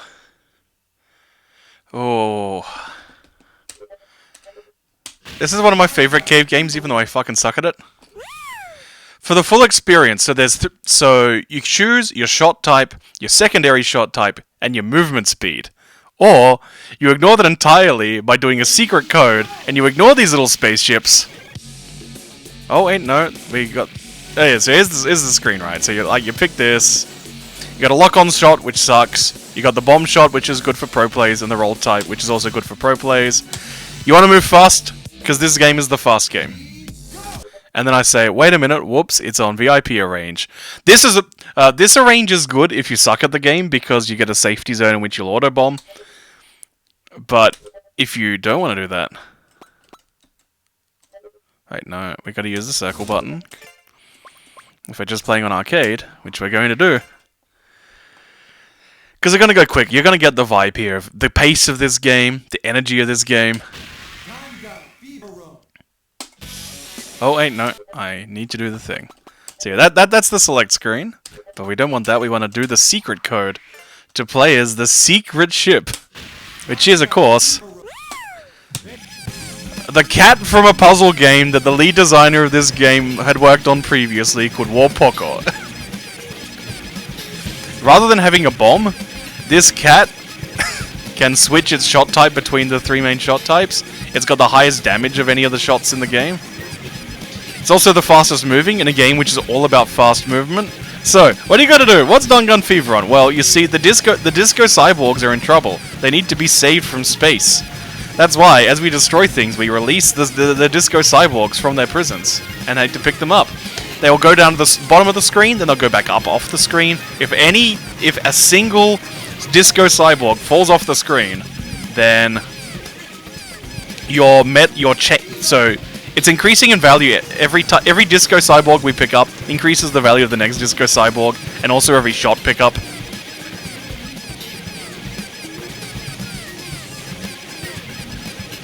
But if any disco cyborg falls off the top of the screen, then the value goes back to 0. There is one extend, which I think is based on how many disco cyborgs you pick up, but it also might just be a fixed spot on stage 3. And that's it. Also, the true last boss condition is simply no miss the game. And as you can see, this game is so fast. 200 Disco Man? Okay. 200 Disco Cyborgs, so... yeah, have fun dodging in this game, everybody. Now this is a game where point-blanking stuff does significantly more damage. Case in point.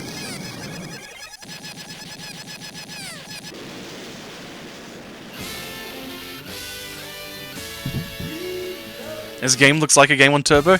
Yes. Also, hope you like the Bee Gees. Hope you like highly suspicious covers of the Bee Gees. Oh shit.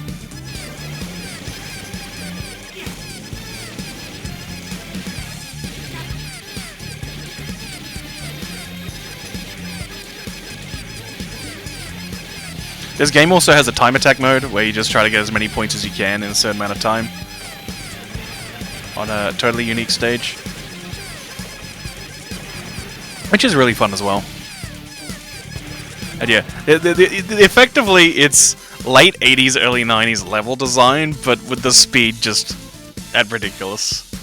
It rules. This game fucking rules. I need to speed things along though, which means we need to go from there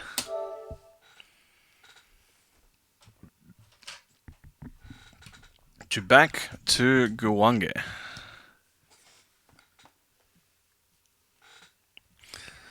So at the same time that that's being done by the... we then also begin development on Guwange, which was an ambitious game. Ikeda still thinks it's one of the games he's most proud of and has the fondest memories of working on, even though in some ways he considers the game a bit of a failure at what he was trying to do with it. Guwange. Which I believe is going to be... oh, no, there's one more on the mister.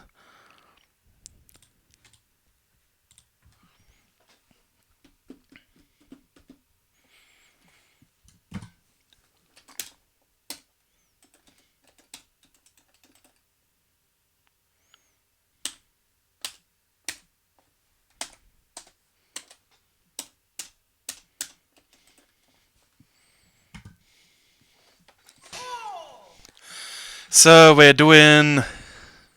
there's never been anything like Guwange. I think some characters in Hellsink are kind of like Guwange. Oh man, this game is a fucking mood and an aesthetic. Once again, Junior Inoue. We're also now beginning a full pivot into everything being pre-rendered visuals. And what we need to do in this game is... well, once again we're doing shot, laser, and bomb. But twist one, we're on the ground, which means terrain will be a factor in how we can hit things. Thing number two, rather than the laser being a laser, it lets you place this familiar out here, which is a directed shot, and as you can see, if the familiar is near some bullets, it slows down those bullets. This thing is also important for how you do some scoring stuff. Van Arctic or someone in the chat can talk about how the fuck you score this game. It's different between... there are two revisions of this game. I believe the second version is slightly harder, but it's slightly more fun scoring or something. Don't hold me to it.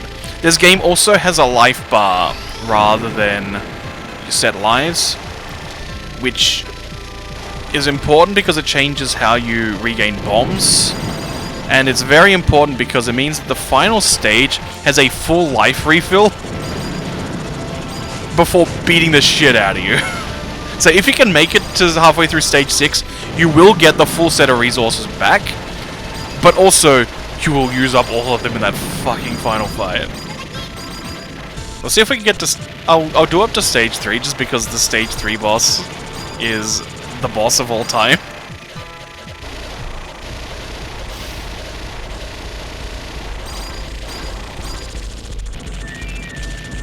So when you're in laser, you are moving yourself very slowly and your familiar very quickly, which allows you to do whoop, whoop, whoop, whoop, whoop, stuff like that.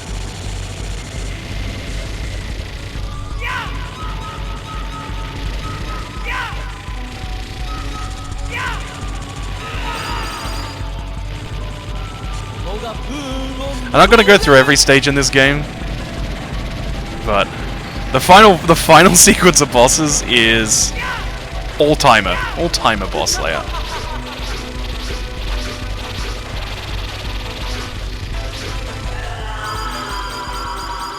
Look at that.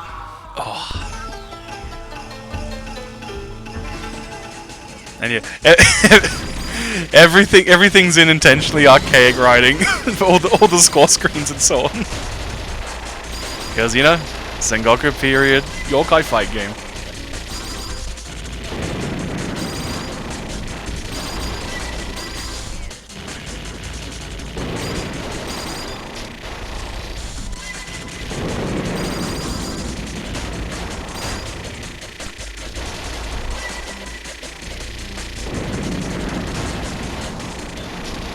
I think the buckets are the main shot ups, and the squids are the familiar power ups.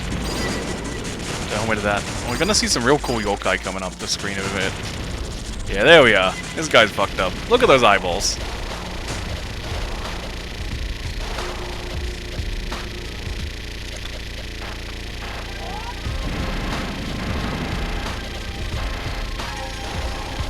Whoa, I did not deserve to dodge that one. Wait, so there we get an example of life bar getting depleted somewhat. I think the next stage has a life help. Don't hold me to that. Look at these assholes. That was a bomb pickup we just grabbed. And he's an asshole spider yokai. The Yoki on Yoki Mountain.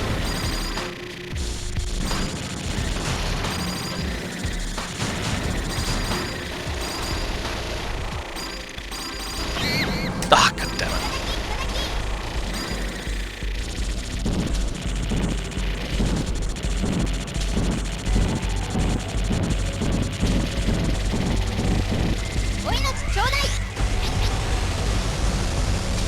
How's she shooting that many arrows? By moving her hands quickly. I also do not remember the difference between the characters. I'm just picking girls for reasons.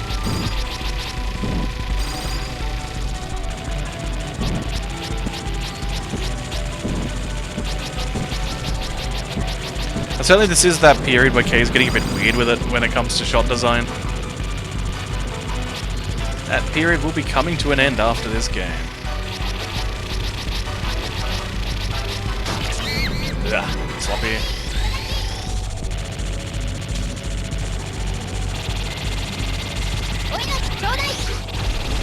Alright, let's just bomb through. This boss, like, what if there was a fucked up centipede? Whatever, that's basic bitch Japanese folklore. Next stage boss is what we're here for.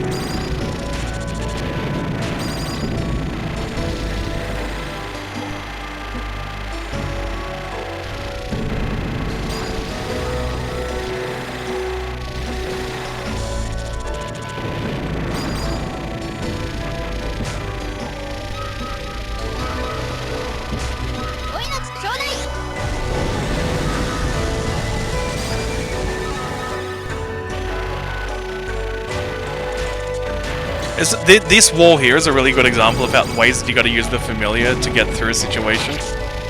Ah, bad, bad, bad.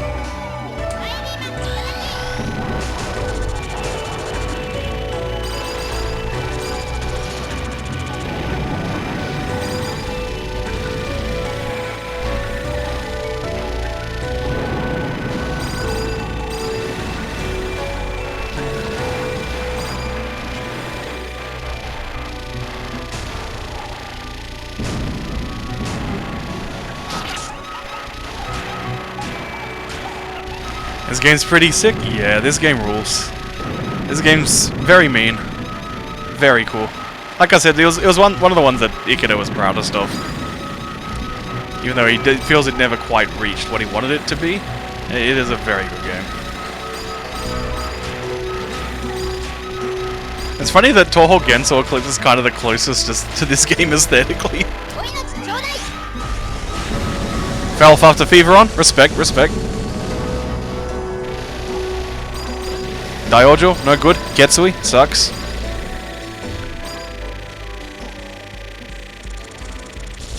Here we are. Cat Spider. This is what we're here for. Asshole boss fight, but... Cat Spider. I'm not dodging that.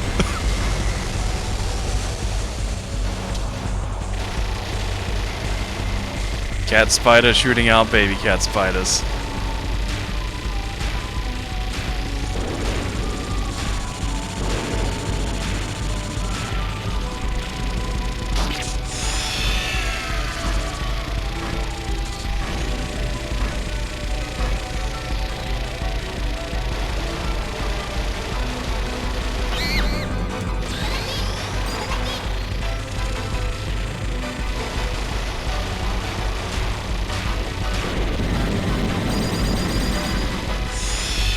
And do they shot web? With their butt? Cats can shoot webs from their butt.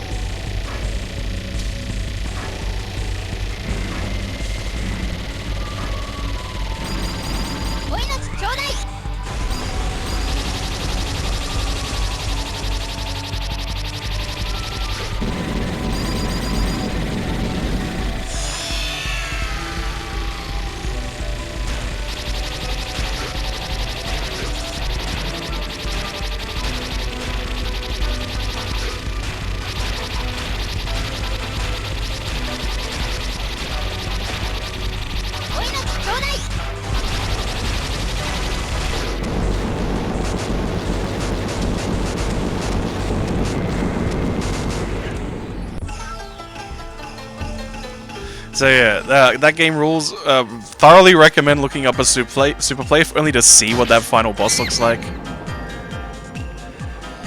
So all this run of games was on the Motorola X68000 based hardware. That was the CPU they used. It consistently ran at output at like 57 Hz, if not 56.9 Hz. It's a pain to emulate correctly, which is why it's taken a long time to get there. There we are. Oh wait, got the wrong region. Oh yeah, there is a kind of stop in Gwangi, isn't there?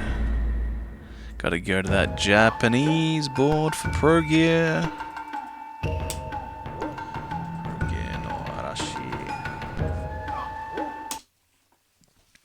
Alright, we can rotate this monitor again. And switch to this one. Alright, so we're switching hardware. It's the year 2000. What hardware is Cave switching to? Well, there's certainly a sound that should be familiar to fighting game fans. Presented by Cave. Pro Gear no Arashi. Heavily influenced by Laputa. It's about child soldiers being exploited and... shit. Is it chain? Is it rivet? I've forgotten which one's the homing shot. CPS2 in 2000? Yeah, there were a couple of developers who went to the CPS2 at the turn of the century just because it was cheap to develop for. Same with the Neo Geo. Rising also made one shmup on the... Why isn't C button enabled? We gotta fix that. Now I have to remember where it is. Color balance, monitor stuff, game data. Is it in here? Nope. This one. Game settings. Shot 3 is on now. Okay. Seibushimasu. Turn off surface mode.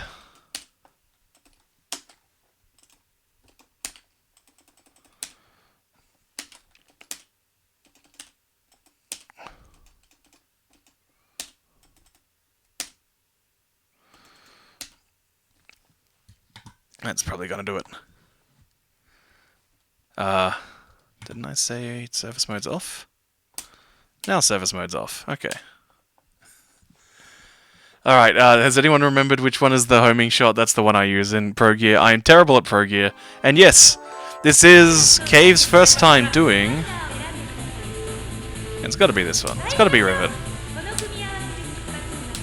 There's a bunch of codes you can input there to determine where exactly your options are in relation to your ship.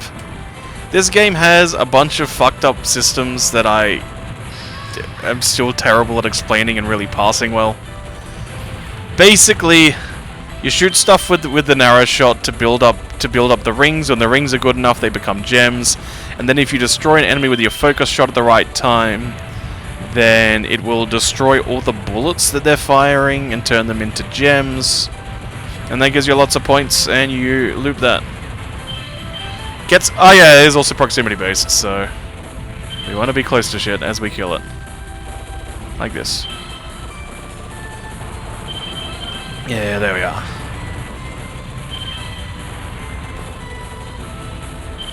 So now I think we're close to being at diamonds, then we want to get up close, and then we want to destroy it, yeah, and then that happens.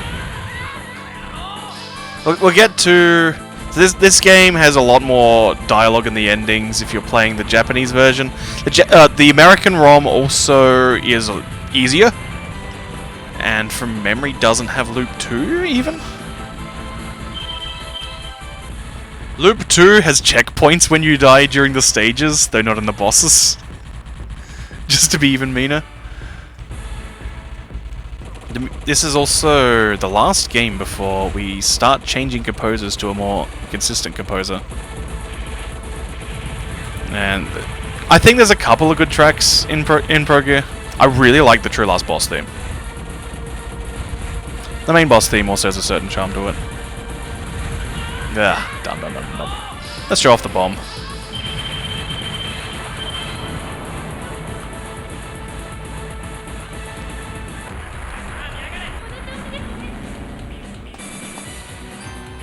And the better you play, the more that your co-pilot's affection is raised. Which is important. Pro Gear music's mid? Yeah, like I said, I like the last boss theme, and that's pretty much it. And yeah, that's Pro Gear. This game's great. I'm terrible at it, and I'm gonna stop playing Pro Gear now. Right, next game on the list. Alright, we gotta go back to the PS4. So, it's 2000... Yes, that was 2001, and Capcom was the publisher of Pro Gear, which meant Capcom's apathy towards shmups as a genre is why there hadn't been a commercial release of Pro Gear on home consoles until they happened to put it in Capcom Arcade Stadium.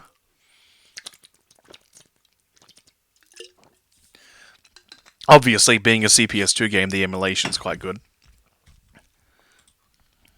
But yeah, you just couldn't buy this dang game for years. This is not the first waifu cave game. Come on, that's Esperate.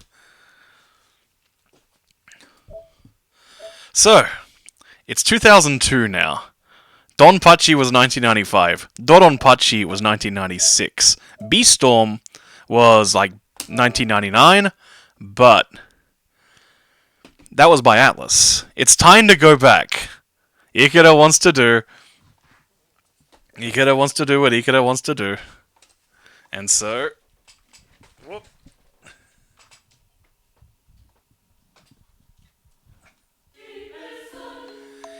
It's time. Let's see if we can... So... where's the...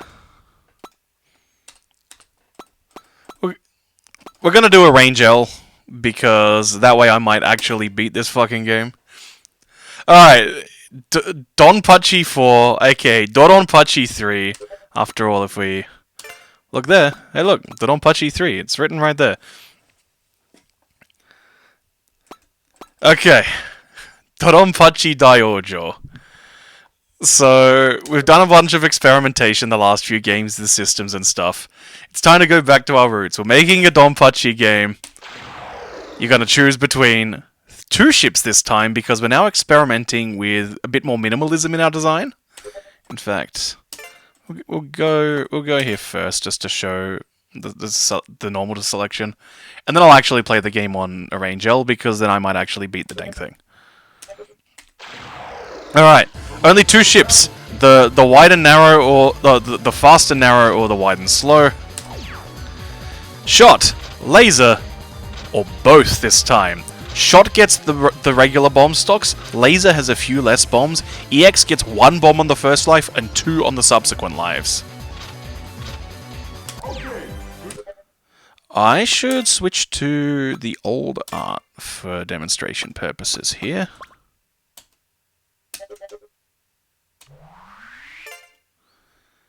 So this release came out like 2 weeks ago.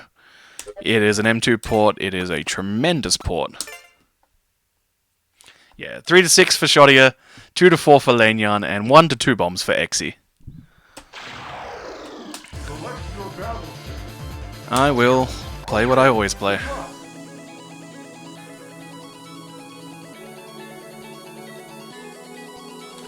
Hey, look at this! 30-degree angled bridge with tanks on it! The peak of the game design happens once again. Alright, the combo timing is tighter than Dodonpachi, from memory. It gets more lenient on loop 2. We've got a little gadget in this port which lets us know where the bees are for revealing purposes. This arrange, when you destroy big enemies, you get a bullet cancel, which is going to help us a lot. We're also going to get a lot more extends in this arrange, which is very important. So, in addition to the bombs, there is now a hyper system where if you chain stuff enough, you build up these little gauges in the top, the right-hand section of all the info up the top, and then when it's filled up enough, you'll get those moving floating golden bee items, which will give you a hyper mode. You can pick up to 5 of them in stock, which won't give you 5 hypers. It just means your hyper will do more damage and last longer. Though in this arrange, the hyper mode is much shorter because we have auto bombing. So this game's still only the normal 3-button cave game. So if you've got a hyper in stock, you will use hyper as precedent over using your bombs. Since the hyper is an easier to regenerate resource, this is generally a good thing. The problem is the game now has a dynamic difficulty system, which means hypering a lot will make the game harder, and in particular it increases bullet speed, and it's very noticeable. Shmups trying not to have a diagonal tank bridge. Look, it's good game design. Teaches you about sweeping. We now have a new composer. Welcome to Cave Manabu Namaki, former composer at Rising, because Rising has closed up shop. Which means a certain designer from Rising is going to be showing up in a couple years. But for the moment, welcome to the guy known for doing metal and for doing techno stuff. He's now working at Cave, and I've barely talked about like the first impressions that this stage should give, but you know, holy shit, the art direction. Now, technically, some aspects of the art are worse, because we've now moved purely to pre-renders rather than the pure pixel art we were using before. But the palette choices, this is not a happy game. Like, the cave games have all been bittersweet at best endings before. Now we're overtly in just cyberpunk dystopia. Like, you got your cute girl co-pilots. They are slaves. The world has legalized slave labor if you claim that it's a cyborg. We thought that we'd ended the genocide in Dodonpachi, but no, it turns out all the automated weaponry has just started rebuilding itself, but it's been 100 years, we dismantled a lot of tech, we don't know how to build anything. That's why we've only got 2 ships, because we didn't work out how to build the 3rd one. We've got these muted colors, we've got these earth tones, we've got this moody techno soundtrack. Like this stage is obviously built on one of the stages from, like, stage 2 of Dodonpachi. Oh my goodness me, what a dodge. Sometimes I'm nice.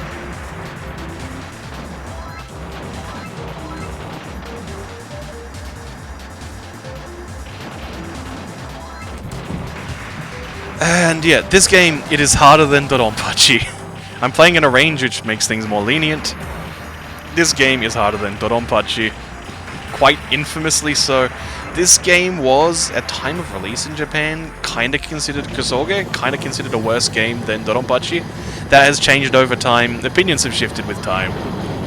There's an example of setting off an auto bomb because I'm bad.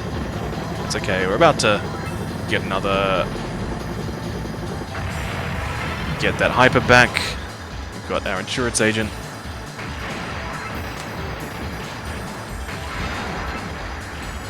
So, you got similar sort of unlock conditions for the second loop as Dodonpachi. Get a big chip, or rather, you got to complete multiple of the conditions. So there's getting a big chain, no miss, no bomb, getting a certain score threshold, getting all the Bs. If you do, I think 2 of the conditions in this game is required to unlock loop 2. So it's usually picking up the Bs and getting the big chain is what's done to unlock it. And loop 2, when you're playing the first iteration of this game, then when you get to loop 2, it takes all your lives away. Which makes loop 2 stage 1 one of the scariest things in a shmup. Because you aren't allowed to insert another coin for practice purposes. As soon as you reach loop 2, when you game over, you are immediately booted out back to the cab. It's like, no, fuck you. You've stalled enough. Arcade operators need to make their money. Get off the cab. You gotta go back to the start if you make a single mistake in loop 2 stage 1.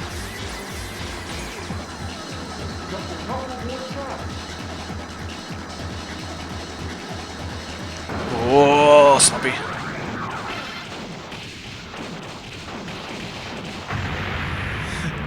So how do you get lives back then? Well, each stage that you complete in loop 2 of Diojo will give you 1 life back. There is, of course, still the stage-based extend in stage 4 that we'll talk about when we reach it.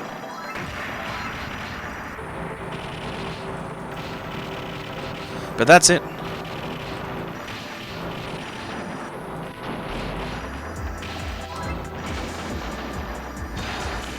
So, yeah, White Label, infamous because of that, along with, as we'll be seeing when we get to what Hibachi looks like in this game. A boss fight of all time. And I missed a B.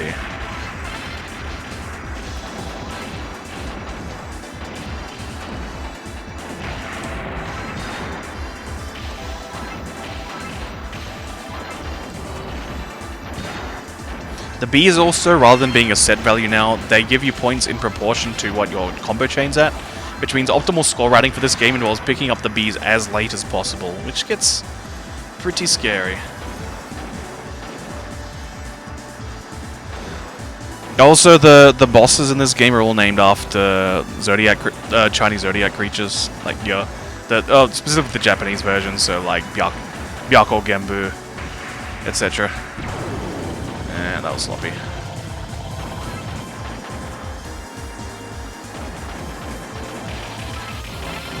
Now here comes the worst bit, trying to get through this section.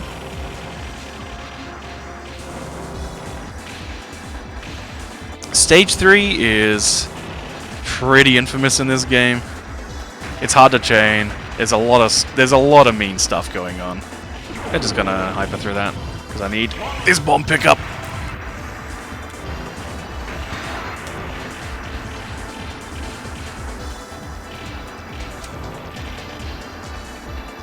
Fortunately, all these large space stations will give us a bullet cancel whenever we clear one of them.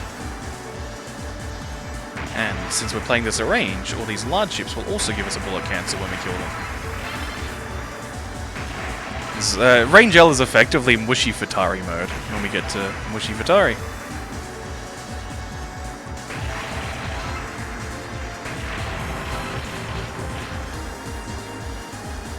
Yo! How's it going, Rev? We're playing a lot of shmups by Cave. It's basically fighting games. Shmups and fight, like, there's a bit of a joke that one of the traditional fighting game retirement routes is to just grind shmups a lot. But I mean, I was already that sort of pervert, so it's all good. Alright, Genbu. It's Genbu time, everybody. I might have to go on a training red just to show Loop 2 Genbu. Genbu is the wall of learning this game. One of the definitive walls. First Loop Genbu, pretty dang mean. Loop 2 Genbu, absolute dickhead. Pretty much everyone, even the best players of this game, hate this fight on Loop 2 so much.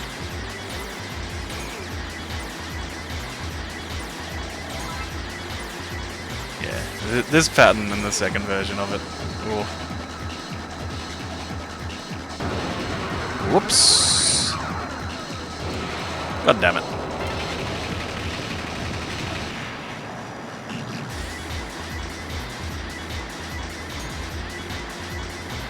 Hate this crisscross too. Yep. Walk right into that one.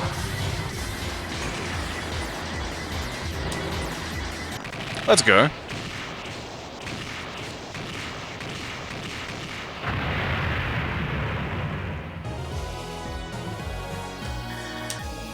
Oh, the end of stage splash art, so good. Here we get this is the dawn of the PGM era cave where stage 4 always has just a fast moving swarms like these. Ketsui does it, Espagala does it. It's just a thing they do, I guess. I'm gonna kill that turret for a bullet cancel, thank you.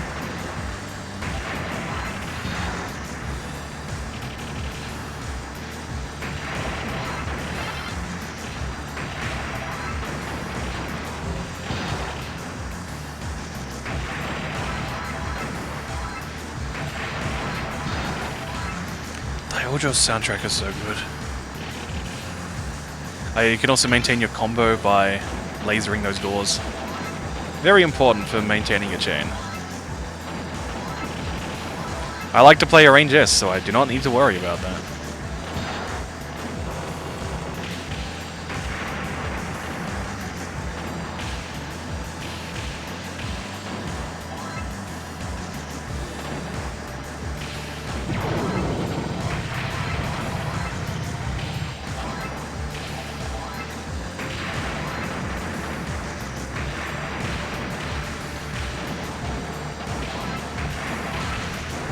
Whoa, I did not deserve to stay alive there. Oh yeah, so one nice bit of leniency about...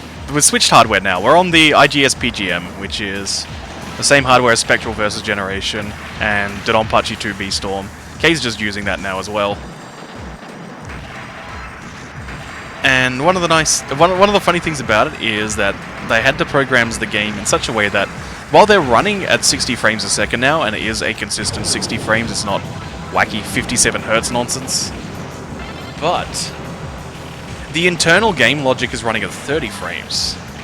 And what this means is, while this could potentially mean auto-fire misery like Metal Slug games have, thankfully that's not a problem. Alright, we need to destroy both sides of this turret and then the middle, and that will give us... Come on, thank you. That will give us an extend. Thank you.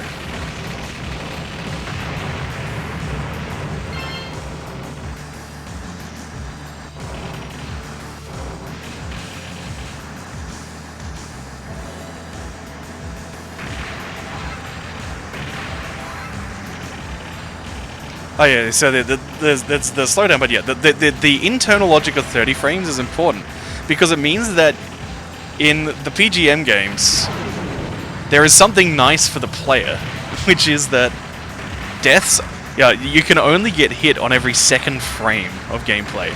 So there are times where you get miraculous dodging because you happen to be hit on the frame where you can't get hit. Which is very cool. I'm gonna fuck this up, so I'm just gonna kill that now. Thank you. One day I'll learn to route that properly. Today's not that day. Ah, this fight. In the second phase, there's a trick you can do using a hyper while point blanking a bunch of buzzsaws. That sets you up for a level 5 hyper in the final stage. We ain't doing that because we are bad. Now, technically there's three revisions of the actual arcade board.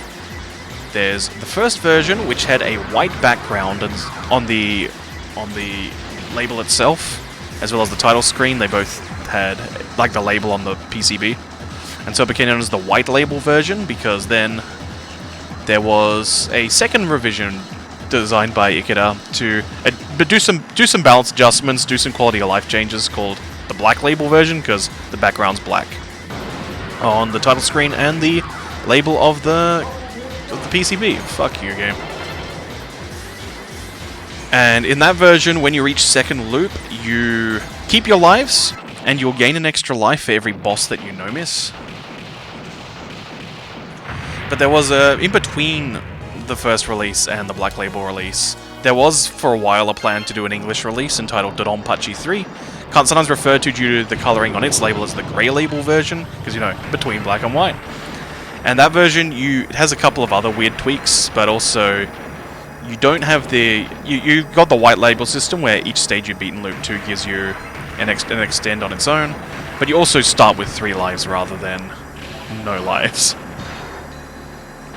General consensus is that on a strictly speaking basis, Black Label is the better version of the game to play, but the romantic appeal is getting that white label clear. That's what the scene, particularly the Japanese scene, has really moved into, is being like, I'm gonna do it, I'm gonna be a white label guy, I'm gonna beat the game. Also because, for a long time, the best home version was the PS2 port, which only had white label. It was by... The PS2 port is by Arica, and for fun, they put in a secret boss, an additional boss rush mode called Death Label. And Death Label, it's a boss rush mode which makes you go through the Loop 1 and Loop 2 versions of the bosses. And then when you get to Hibachi, it makes you fight 2 Hibachis.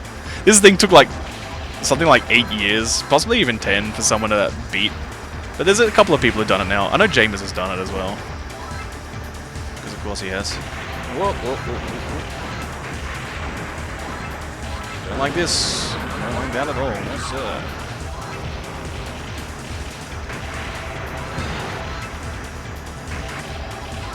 I will not be setting up the funny afterbirth setup, especially if I fuck up like that.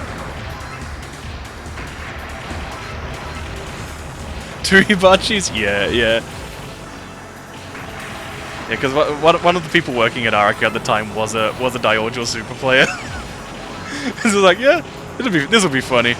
And then he couldn't beat it for years.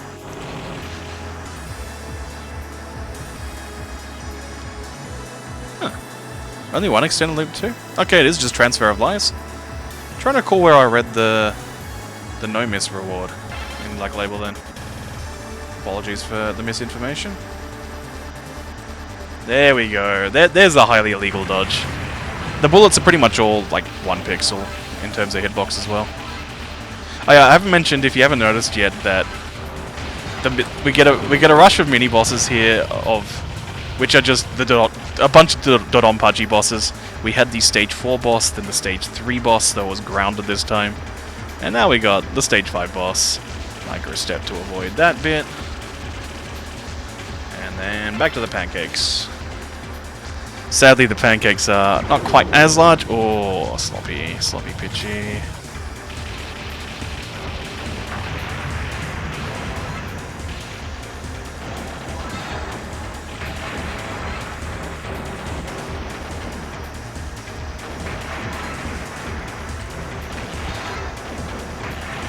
Whoa.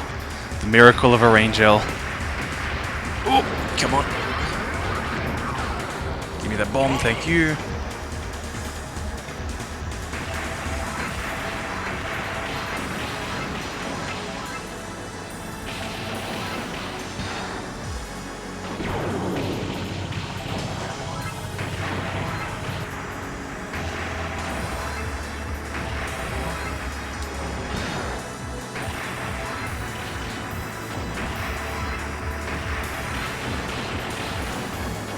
Oh yeah, this stage is not to Dodonpachi stage 1. We're going back to where it began. Also, I don't think I really covered when we were playing Dodonpachi that the Yamato is in the background of one of the stages, just sunk at the bottom of the canyon. We're firmly past the age of Cave doing jokes. We're in serious sad town now. It's all about cyberpunk dystopia.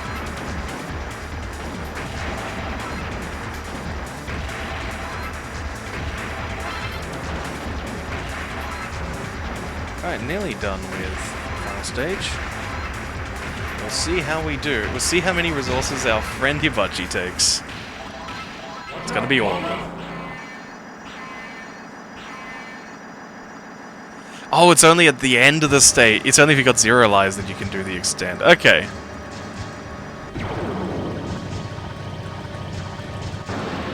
Oh, that's not good. Don't like this, Oomfies.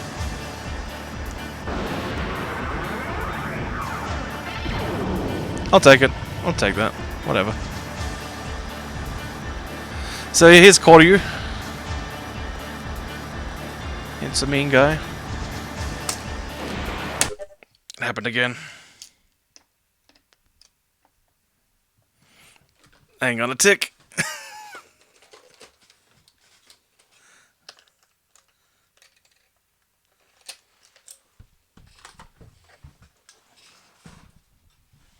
Need to grab this shaft spacer while I'm here.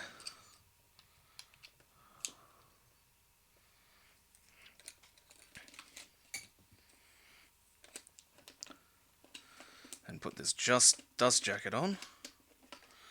Wait, no, that's the wrong one.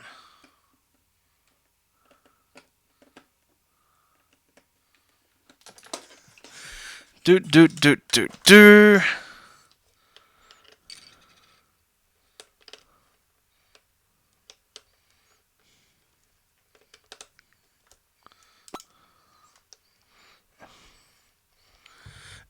There we are.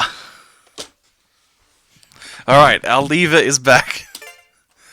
And I've probably just taken a death. Yep. Well, that's life. Whoop. Whatever, nearly done. Nearly done with Koryu. Then on the first loop, that's it, you blow up Koryu. On the second loop, it becomes the Big B. And then I immediately fuck up on the Big B because this pattern is a jerk. This pattern is surprisingly easy unless you're playing bad because it's late at night. Oh, yeah, whatever. And then we get our good friend. With its own theme song this time.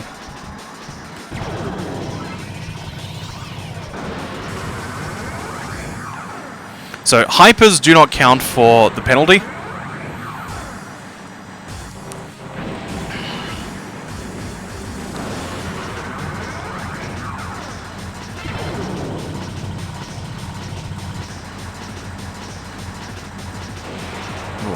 Nearly at it. This is fast, yeah. Welcome to Hibachi, baby. Yeah, this is the arsehole pattern. Everyone hates this pattern. Until we get to the second half.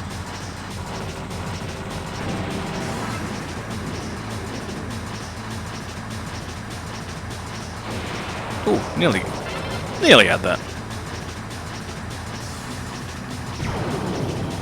This pattern is actually my favorite of the first phase patterns. It's really satisfying to do, and we're like 1 pixel off the pattern cancelling. There we are. Alright, washing machine time. First half of washing machine, not too bad. Then the blue kicks in! Actually, yeah, this pattern's actually really fun. As far as like obscene asshole patterns, this is probably the best. One of the best K's ever designed. Obviously, Evacueer Doom is the best final boss that K's ever designed. Evacueer Doom's so much fun. Yeah, this B's got issues. And we're gonna get the clear here. We've got enough resources to make it through, I think. Especially if we get another... Well, on our next death, we're gonna... Yep, we're gonna get that hyper pickup. And then we'll just immediately do that. Tack on some damage. Oh, and we got the cancel from the next hyper being ready. There we go. 2 lives spare. yeah. I didn't get to demonstrate the Fever on final boss, but due to a glitch, if you don't use a bomb during that fight, the true last boss, you're invulnerable, and you just point blank it. But that's your reward for no missing Dungun Fever on.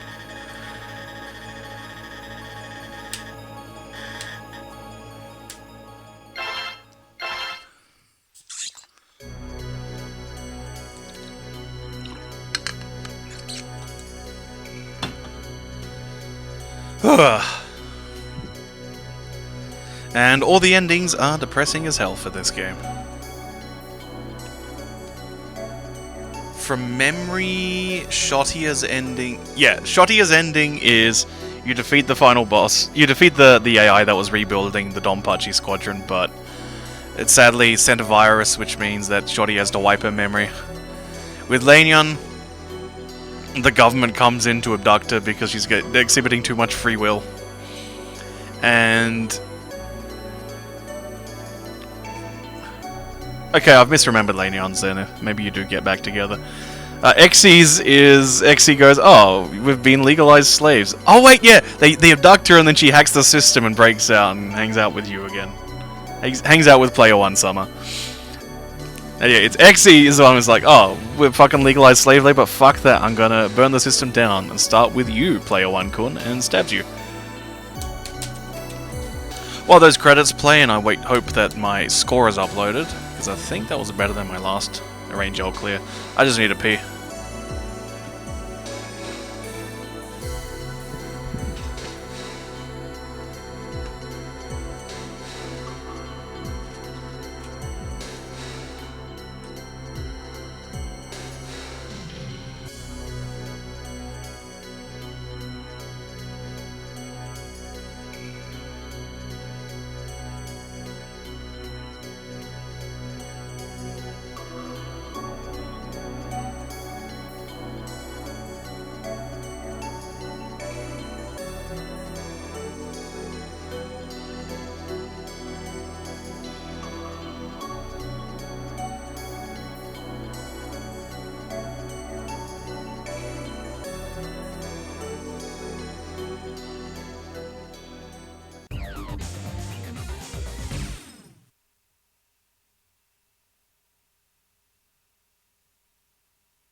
Presented by Cave.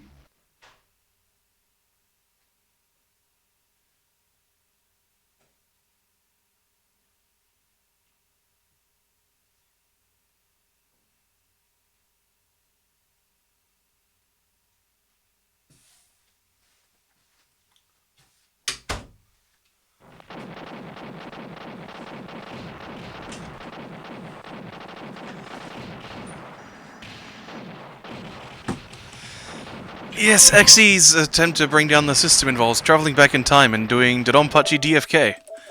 But that's not for a few more years. We're still in 2002, and that means the second of the 3 PGM hardware games, Ketsui Kizuna Jigoku Tachi. This and Daiojo are kind of a certain peak for Cave as a developer. Some of the hardest games they ever made, some of the most satisfying to beat. So Ketsui has very simple rules for... Well, so there's two versions of the second loop in Ketsui. The first one is if you have died or bombed less than 6 times total.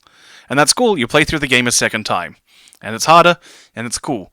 But if you no-miss, no-bomb, you get the Ura loop, the actual second loop, which comes with the true last boss. So you have to no-miss, no-bomb a game, which is going to look like what we're about to see. Manabu Namaki once again on the soundtrack. Ikeda has finally gotten his wish. This game is an old-school military shooter. But the music. Oh boy, the music. Given how late it's getting, I'm going to just do a single credit. And get blown up horribly.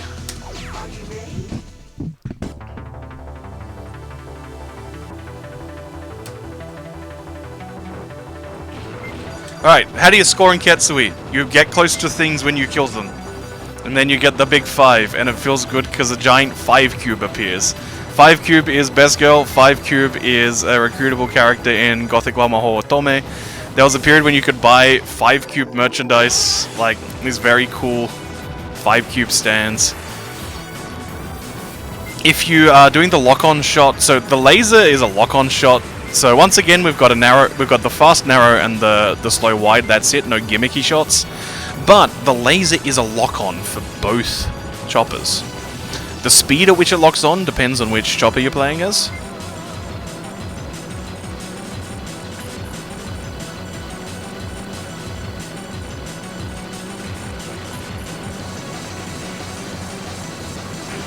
And do you like the amen break? We have some amen break. Now, if you lock onto an enemy just as it's starting to explode, then you get a bunch of extra items, fuck. That is... Normally I would no miss this stage, but, you know... Commentary!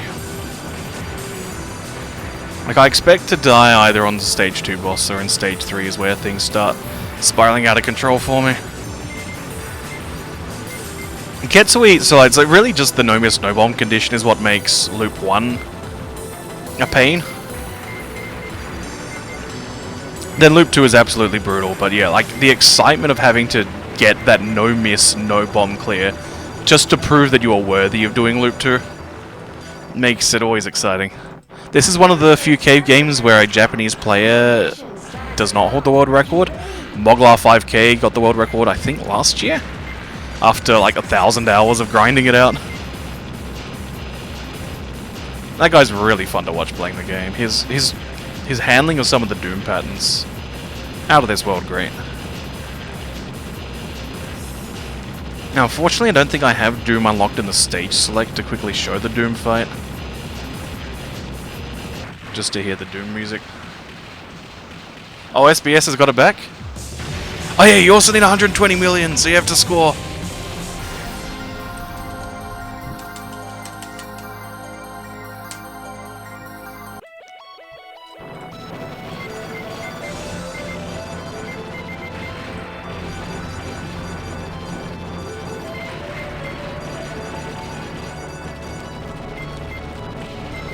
So yeah, you have to learn to score if you want to get to that duel, but you know, it's a satisfying game to learn to score in because it's mostly just how can I kill stuff while being close to it, and thus how can I route things out so that I'm always advancing.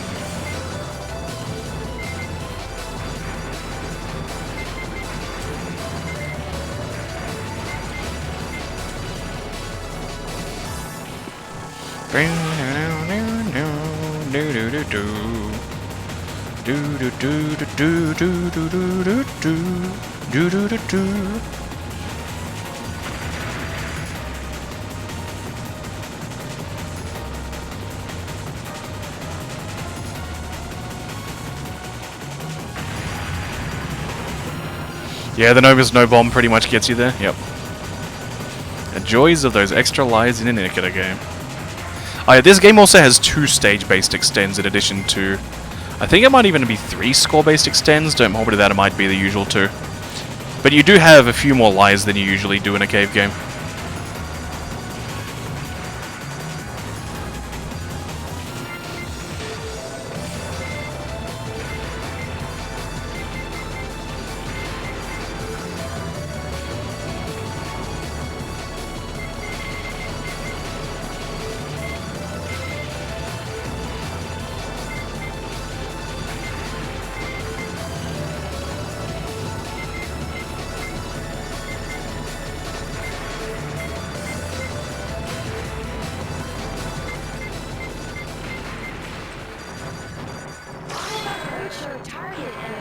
It is just two score extends and 2 stage extends.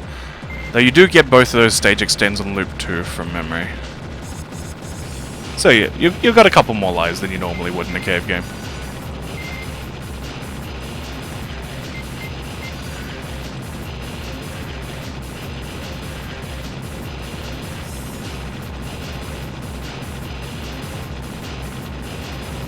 Oh fuck, I forgot.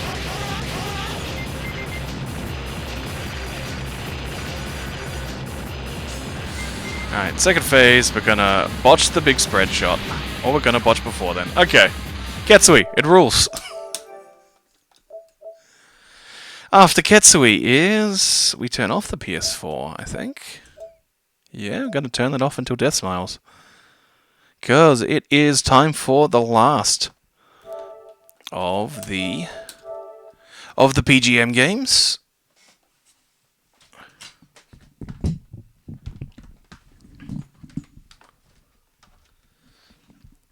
And, oh, I've got to work out how to plug my stick in now, don't I? We're just gonna use the keyboard.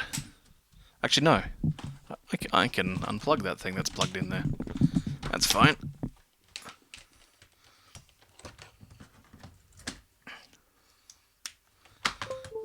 Because we do not need that right now.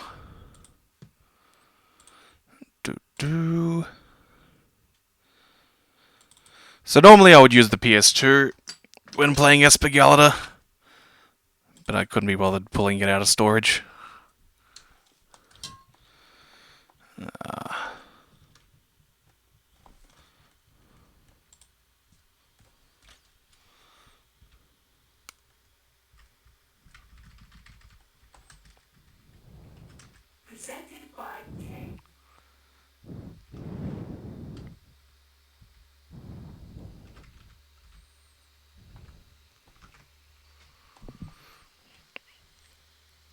Let's add a window capture.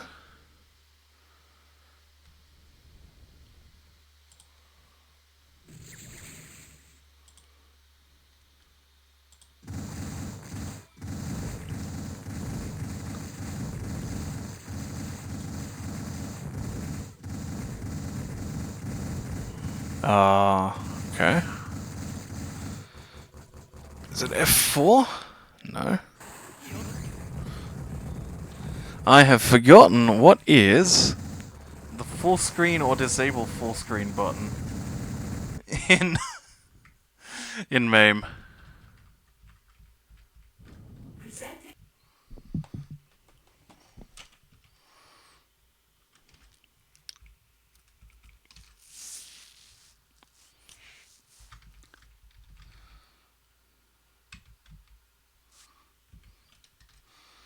Hang on, it says window there.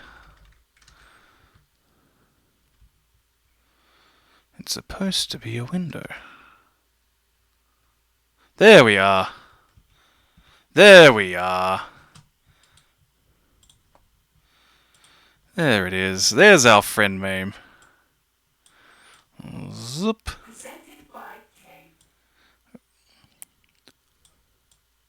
Alright, Espegalita. The most gender of the cave shmups, which says a lot considering we've already had one that was pretty dang gender earlier. No, we want this machine. Up. Down. Left. Right. And this game is a 4-button game. Oh, and we need Coin. And start. Okay, Espargalida. Espargalida, the gender game. So, Diogo and Ketsui was reaching a certain peak of, like, relentless cruelty in their games. And so it was decided we need to make a game that's easier so people can get into these games. And we don't just have a declining audience. So, answer 1 is the gender game. Answer 2 is... Okay, is button 4 here my rapid shot? Yes, it is. Okay. So when you destroy stuff, it gives you these green gems. And you can use these green gems as a resource. Much like Esprade, we've got our good friend the... We've got our good friend that there's probably got the audio up too loud. We'll reduce that in a tick.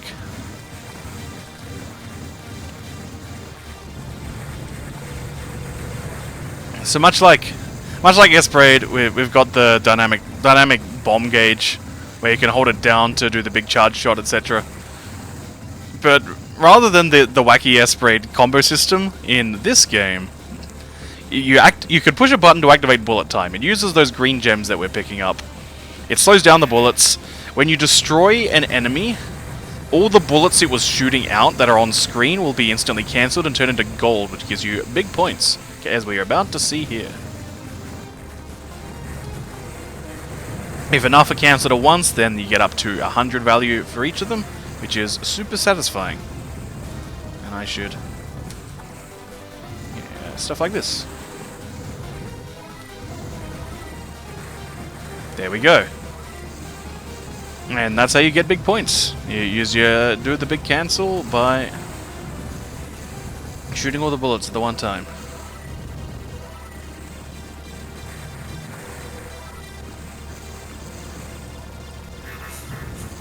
But if you run out of bullets, we're going to do the thing that we'll do on the... We're going to do in the second phase of this boss fight for reasons I'll get into. Okay, we're going to use up this bullet time. And then when you do, that happens. Now, what... So, yeah, the bullets move twice as fast if you have that. But it's important because for every frame that you're not shooting while you're in this overload state, you will steadily, passively build up to 4 levels of improvement to your bullet time. And what that means is you're going to do a lot more damage for the rest of the game whenever you're in bullet time. Because fortunately, phase 2 of this boss fight is pretty easy. So you can just farm it to get your levels up.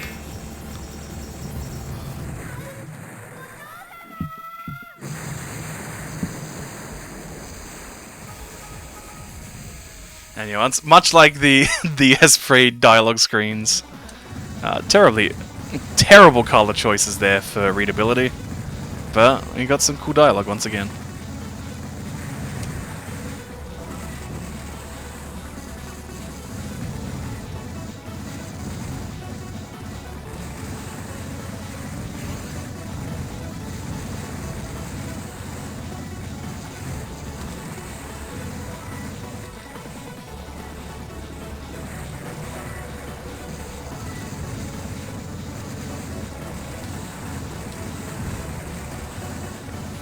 Also, it's which shot is powered up while you're in bullet time is different for each character. That's right, 30-degree bridges. Good game design. It's back.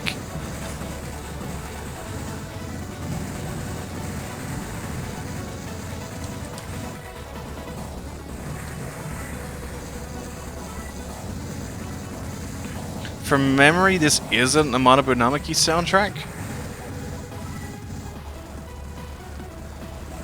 But we're fully in the techno party zone once again.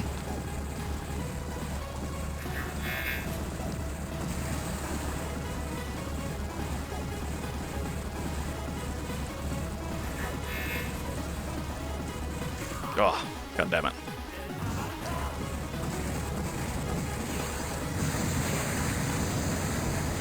Oh yeah, when you're in bullet time, you also have an auto bomb. It uses up half of the bomb gauge, but better safe than sorry.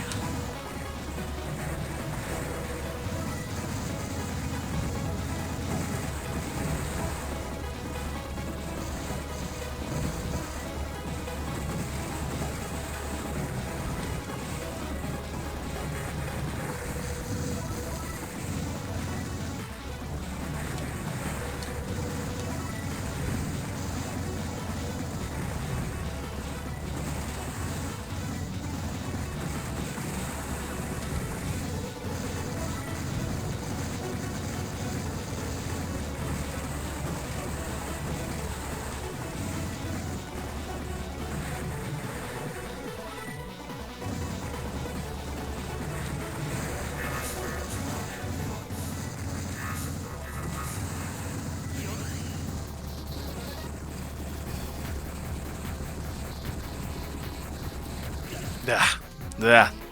Sloppy, sloppy, sloppy.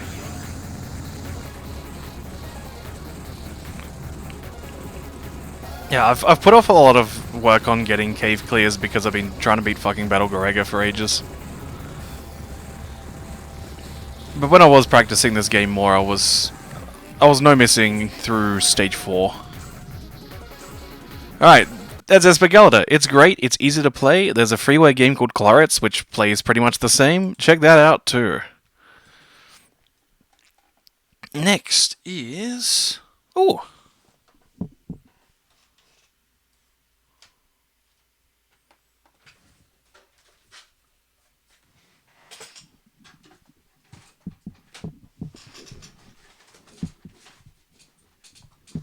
Next is I forgot to plug this power plug in.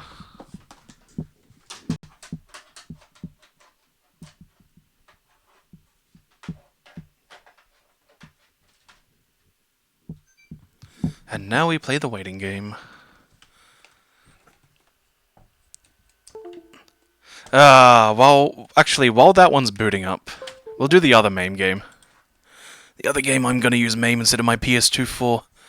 So, this is 2 games time. But it's gonna be meet our needs for the moment. I think I'm even gonna be able to use this one. If we turn that off, rather leave it on, and then we add a window capture to... There we are! The Lua script's active, baby!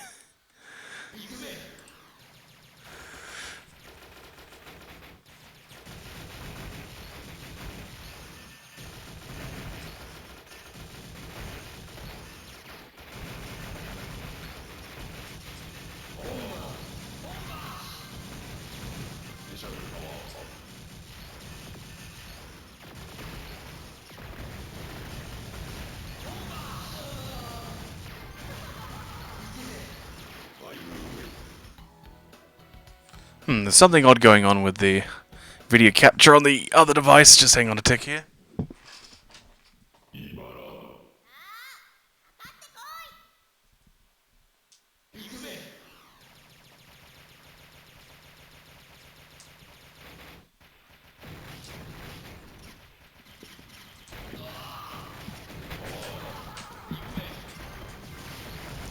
Alright. Wow.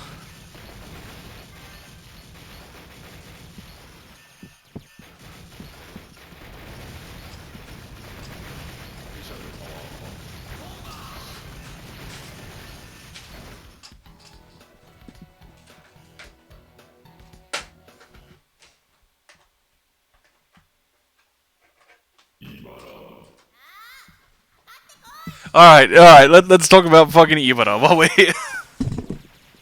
Alright, so... The next game Ikeda worked on is a delightful game. But a year after that, one Manabu Namaki, designer of Battle Gorega, has entered the scene. He's now working for Cave. He was doing some programming work prior to that, but by 2006, looking for new things to do, Ikeda pops up and goes, hey, remember that time you made this little game called Battle Gorega? Why not just do Battle Gorega again?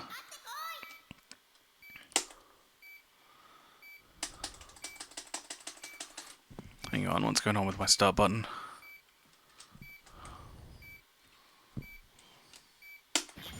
There we are. There's my Bondi. Okay. Battle Gorega. It's Battle Gorega 2. It's got most of the Battle Gorega rules. The biggest thing is, if you got a full bomb stock and you hold down the bomb button, you'll prepare the Hadouken. Now you can tell it's a Yagawa game because you can't see shit. Rather than the 4 options that you pick up in Gorega, it's 3 options. Rather than having a third button that handles your formations, it depends on which ship type you are and how you're moving before pushing buttons. We'll try and get to the first boss so I can shoot some Hador guns and have a laugh. This game rules because it's Battle Garega, but now you got a cool soundtrack. A different sort of cool soundtrack to Greg's. And more importantly, pretty girls laugh at you.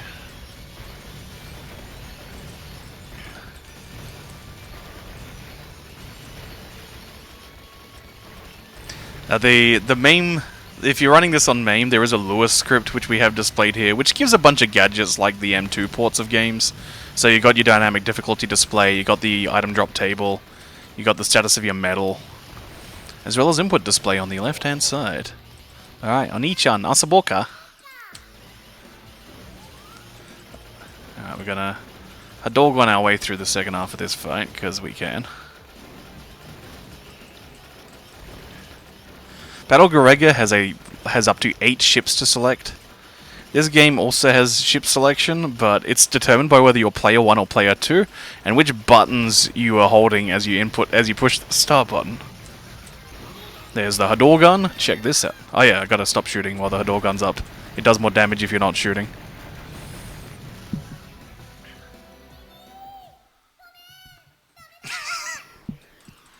Nothing sus.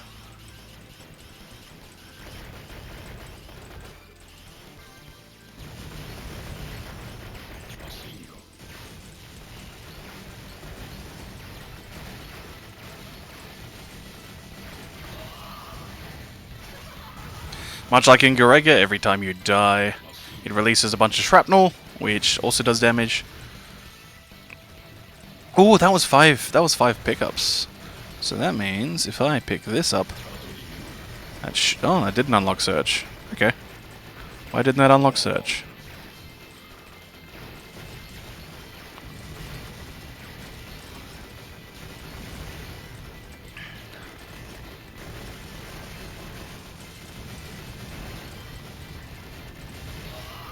Okay. Embarrassingly poor play of Ibarra there. That's not what we're here for. Have I not been saying Yago and I meant to say Yago? It's getting late. Alright. Wah.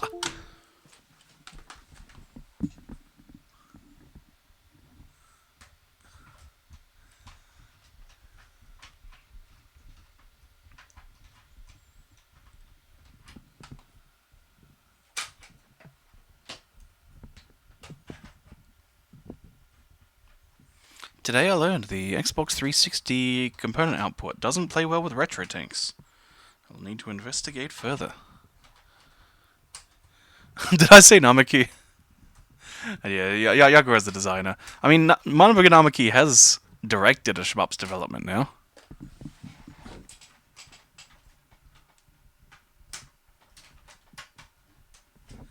But that was, of course, a Game Gear Alesta 3 for the Sega Game Gear.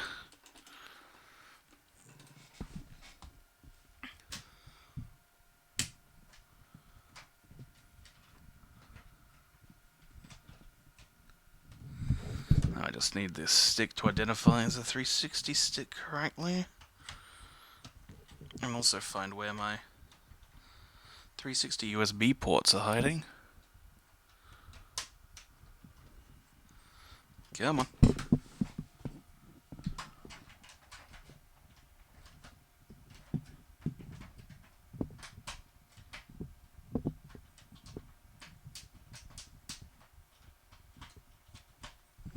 There we are. Games. There it is.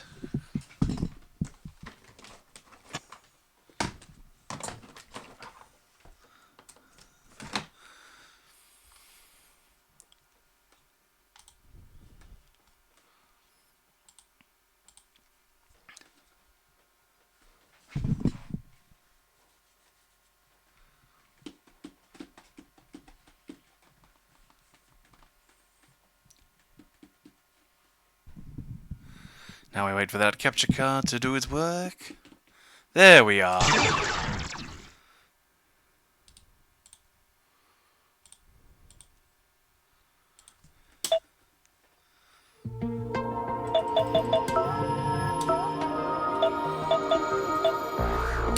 It's Mushy! Alright, when you buy Mushy, you gotta turn down the volume for a start.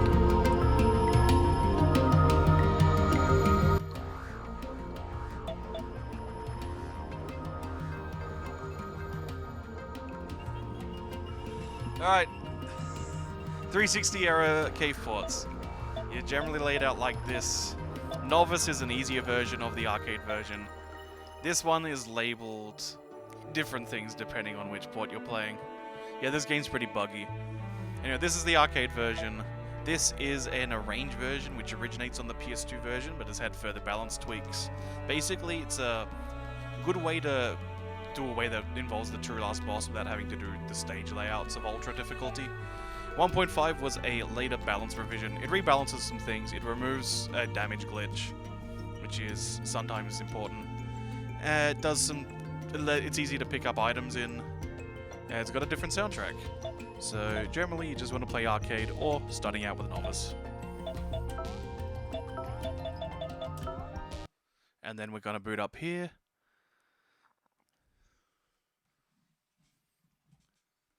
Once again, for sale in Japan, but we're saying for the full extent of the law, not the full extent of the jam anymore.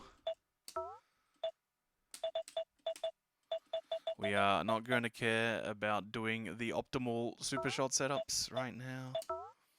We're going to turn that off. Good, good, good.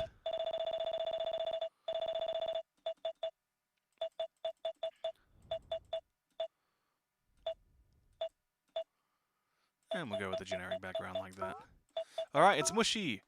We're going back to basics after the weird systems of Espargalata.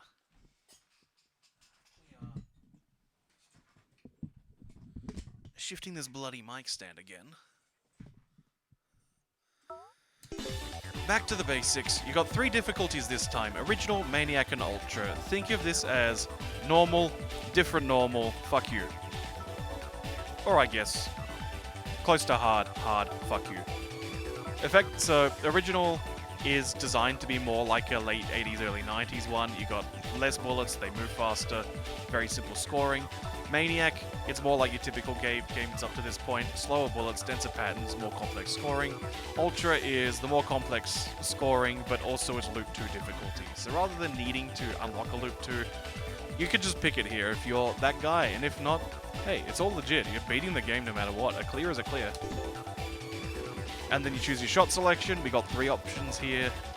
Don't pick M, it sucks. Either go with the slow and wide or the fast and narrow. Generally in original, fast and narrow is the best, and slow and narrow is better in Maniac and Ultra. If you hold and tap the full auto and the laser buttons at certain rhythms, then you get better damage when point blanking stuff. Not gonna worry about that. It's too late at night for me to be doing optimal super shot stuff. That glitch is of course fixed in 1.5. So we got bugs. This is a post-apocalyptic game. The world ended, got infected with bugs. They have gravity magic.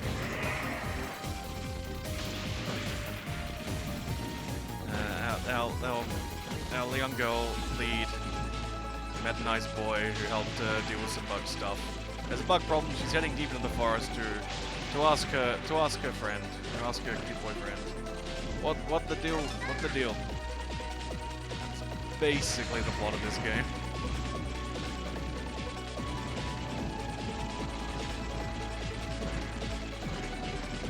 I think this will be the last one I do for tonight. I wanted to get to Death Smiles, etc., but it's 11 o'clock at night, it's Christmas Eve, and I do need to sleep. I've got a lot of good stuff I need to do tomorrow, unfortunately. But we'll see, we'll see. Did have funny e-butters.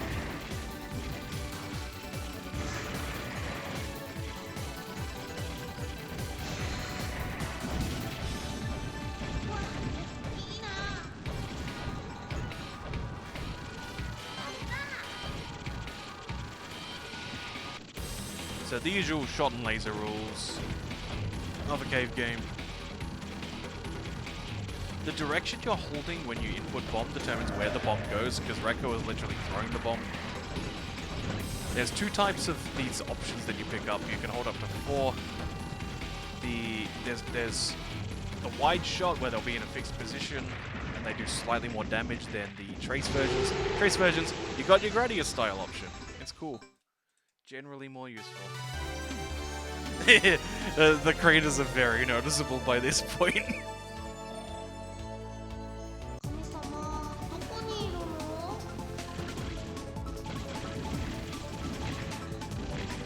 And yeah, the novice mode obviously makes it very clearable. Yeah, Mushi original, Mushi is a very, very clearable game. Unless you're going for Ultra, in which case, and the option for perverts is right there, if you want to be that guy. Mechanically, there's nothing particularly distinct about it. It's just, this game is very much this celebration of shmups from a design perspective. Both the ones that inspired Ikeda and the ones that he was making. It's like there's things which are more interesting in more extreme ways, but like Mushi for just like good honest dodging TN. A game where it's fun to move and shoot and look at pretty art and listen to good music, it does it all.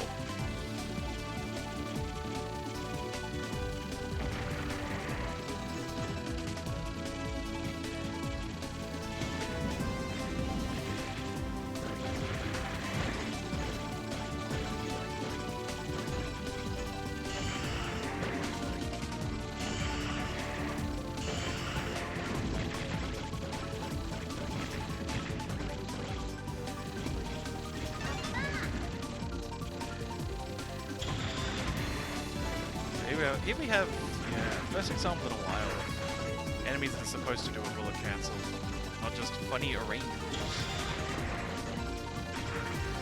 This is also the first big hardware change since Daiojo. We've moved away from the extremely old at that point PGM cartridge system, and we are now on a proprietary board that Cave built themselves, referred to as the Cave 1000, the CV1K.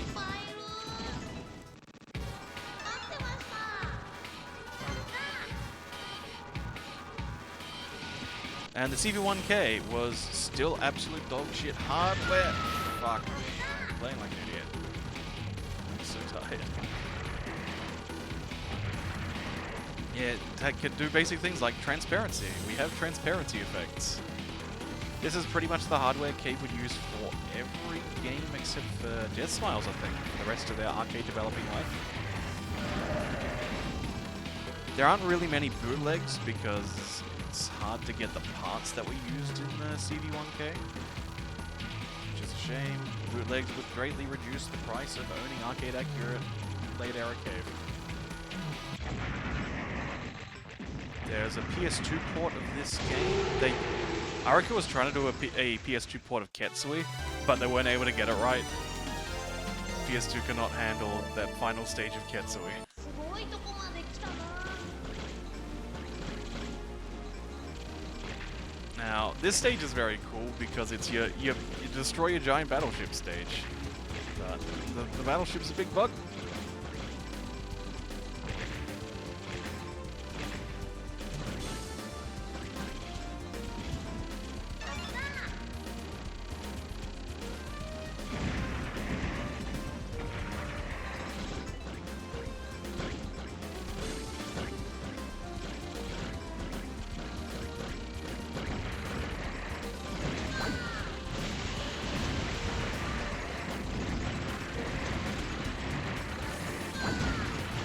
Two bombs. Woof.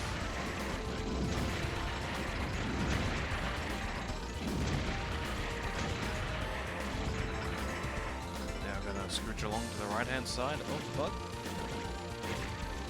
See the rest of the big nasty guys a bit, right? There it is. There's a big pile of bullet cancels coming up here as we destroy these shockwaves. So first one here.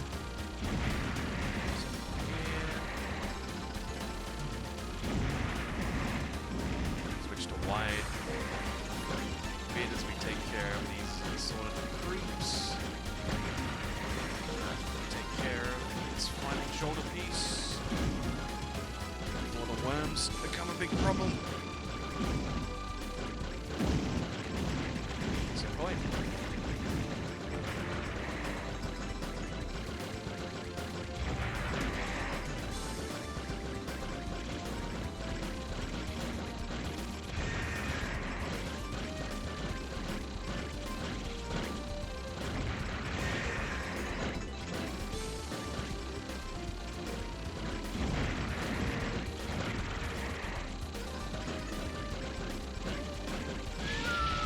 Come on.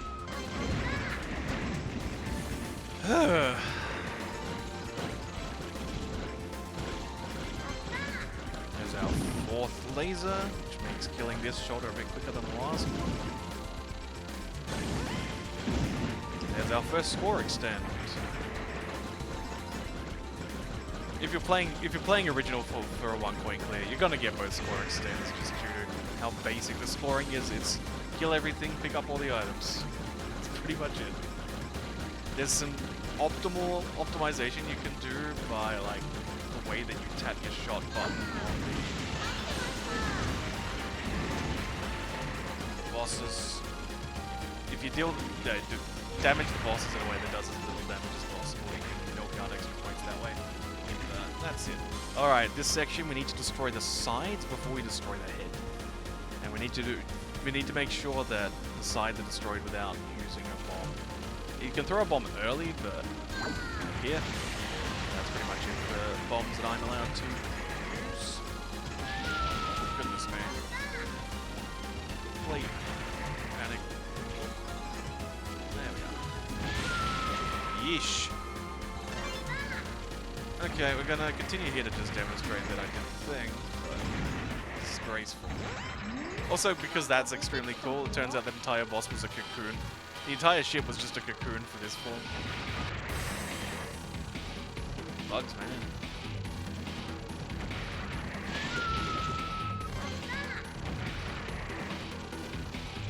Alright, we'll demonstrate the true last boss if we can, just to...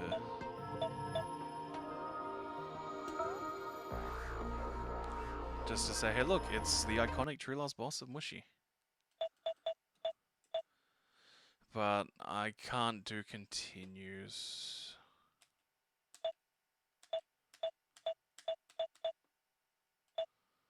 Okay, maybe I can do that.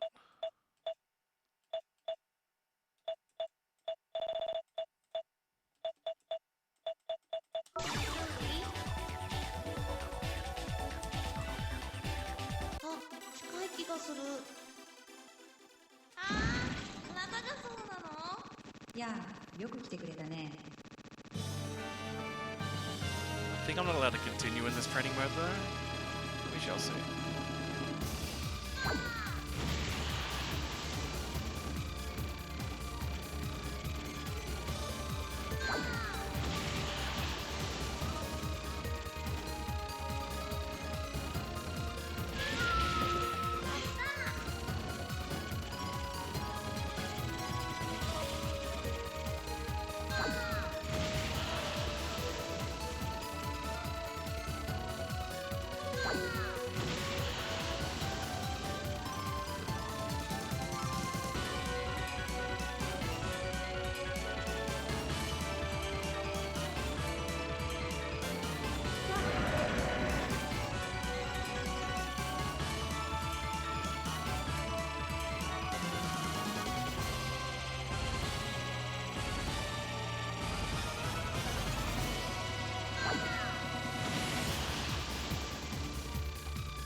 This is the regular final boss that you get in every mode, but once we finish this, okay, this is the section that you only get on Ultra difficulty.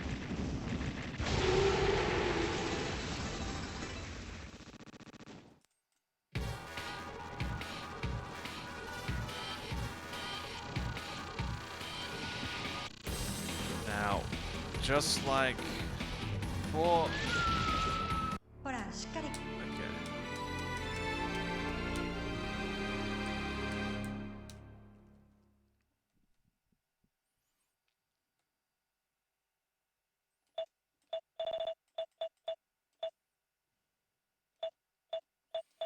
Okay. Okay, I can just start it off there immediately. Why isn't there a lives option? It's the real... That's why I have to do it here.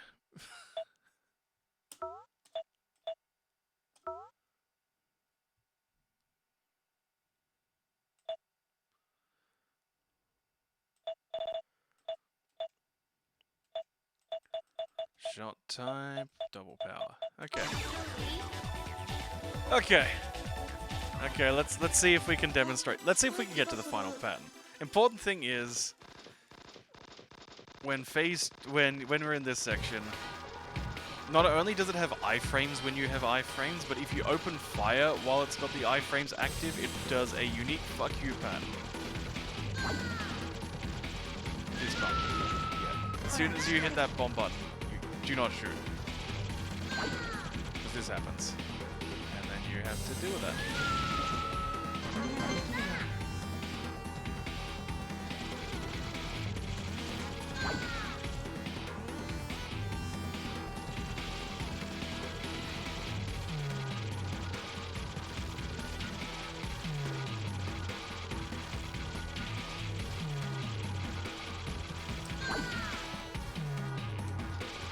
Oh, no, whoops. I did the thing. ほらしっかり That's a lot of bullets. Oh, you'll see. You'll see, matey.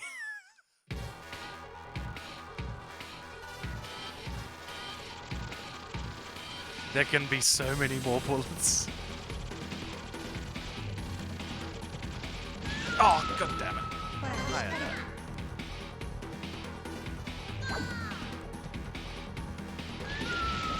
So yeah, sometimes you just gotta use some bombs to just make sure that the pattern comes out right.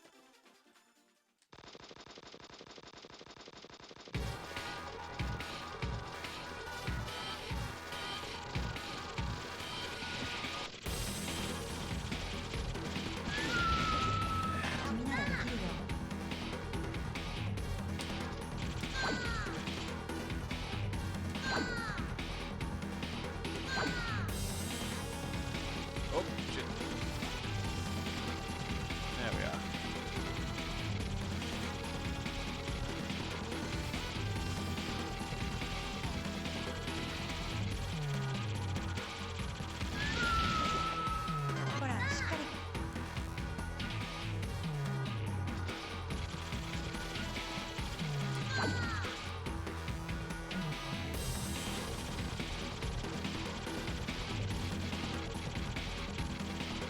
Ah, the way this one just suddenly stutters in so many more shots. I shot too early, and so I paid the price. Once again.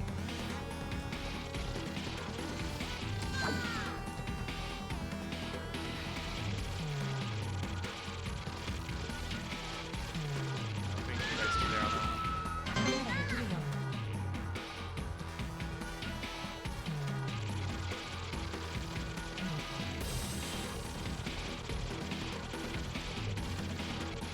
Is this the right lane? Nope. 君ならできるよ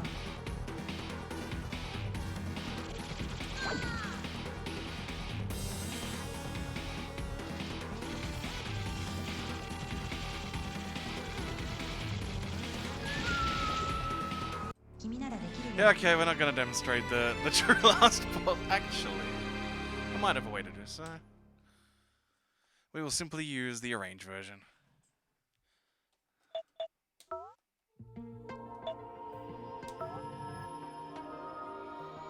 Alright, we're gonna do more damage now. It's gonna be okay.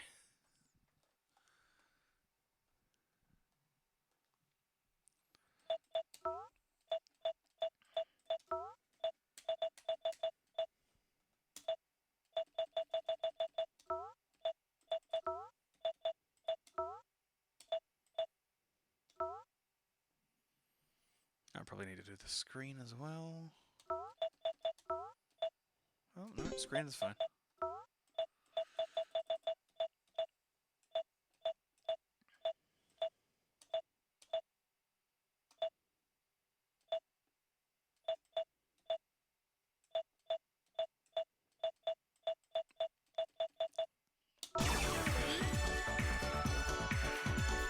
Alright, in a range you have 6 lasers rather than 4, and you can switch your weapon at your shot type at any time.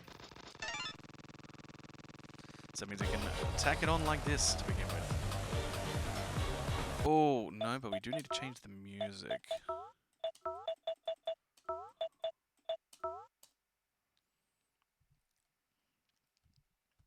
Because I want the original music for this.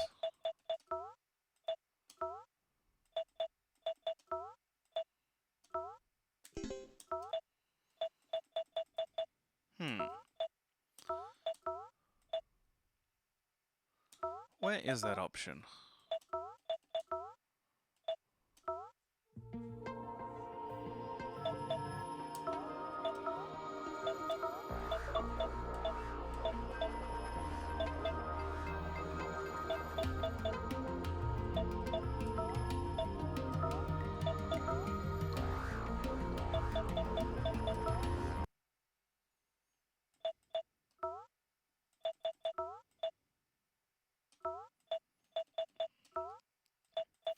Alright.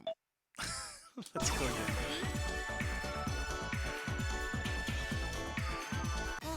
近い気がする。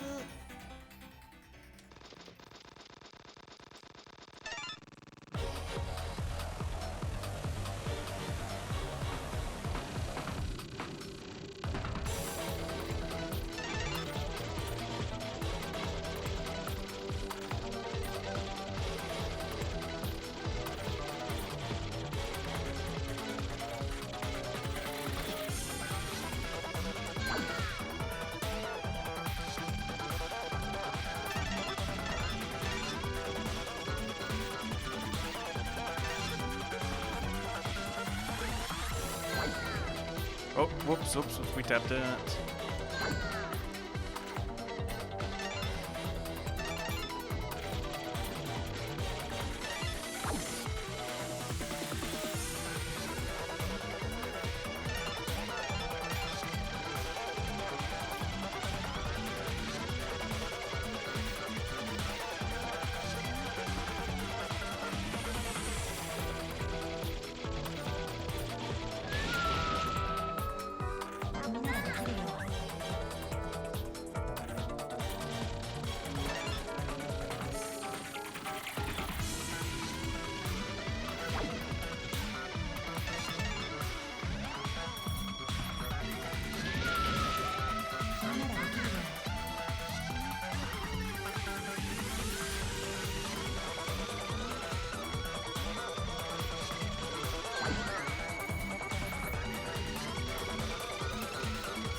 I'm not gonna get quite the music that I wanted because I think on 360 version I can't switch it, at least in this mode.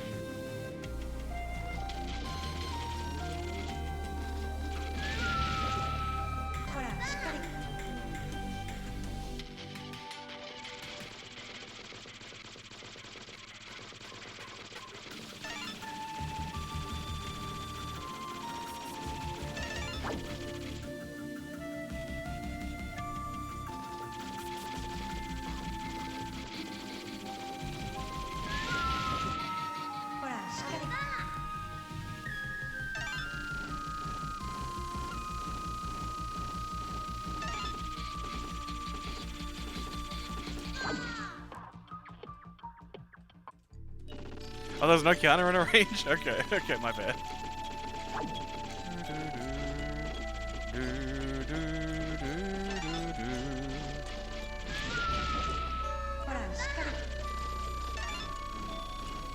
Okay, so might as well just S-shot.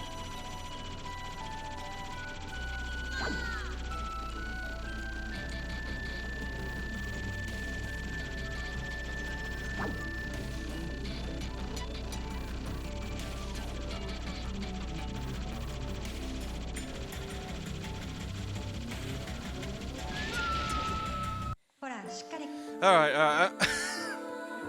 all right. We're gonna end it. I'm about to stop streaming. I'm so tired, but I will pull up. I'll pull up one of Kiwi's runs just to have the audio.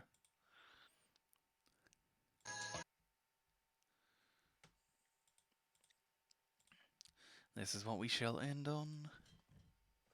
Final pattern is nerfed too. Okay, that defeats the point, and I just wanted to demonstrate.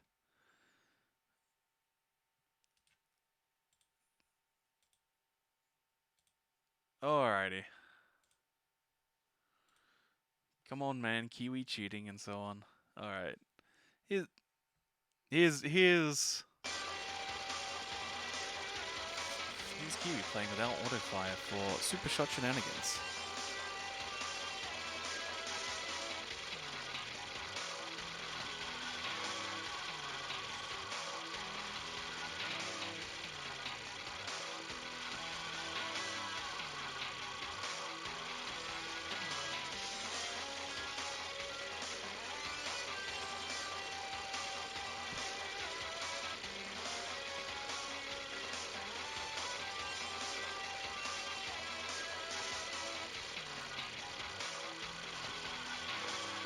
Oh, hang on.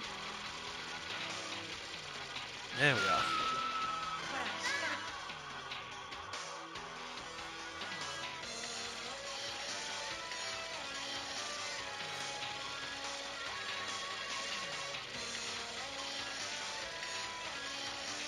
ほらしっかり 次は君に頼みたいんだ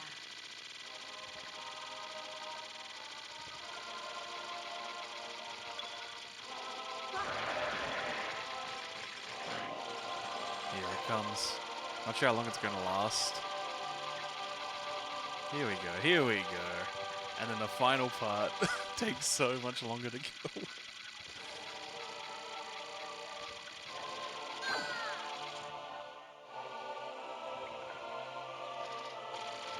Of course, the counter means that you gotta wait so long before you can start attacking, so the pattern's pretty much already in place. So you see sometimes he has to just spend several bombs just to make sure the pattern's at a navigatable spot. The legend.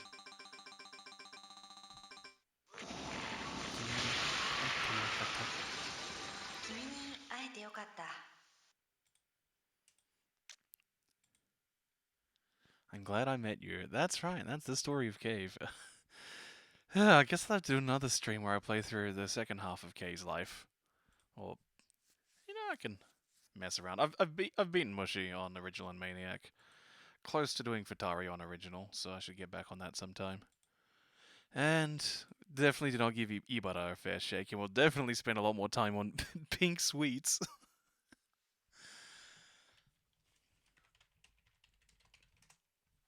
So, as far as the list of games that we demonstrated, we got from Donpachi down to here. So yeah, we got halfway. So I guess the next time I stream all the caves, it'll be going from Espargalida 2, which I guess I can use the hilariously wonky Switch port translation for. Wait a minute, what's this doing here? Have a happy Christmas, everybody. Sleep up. Have a good night.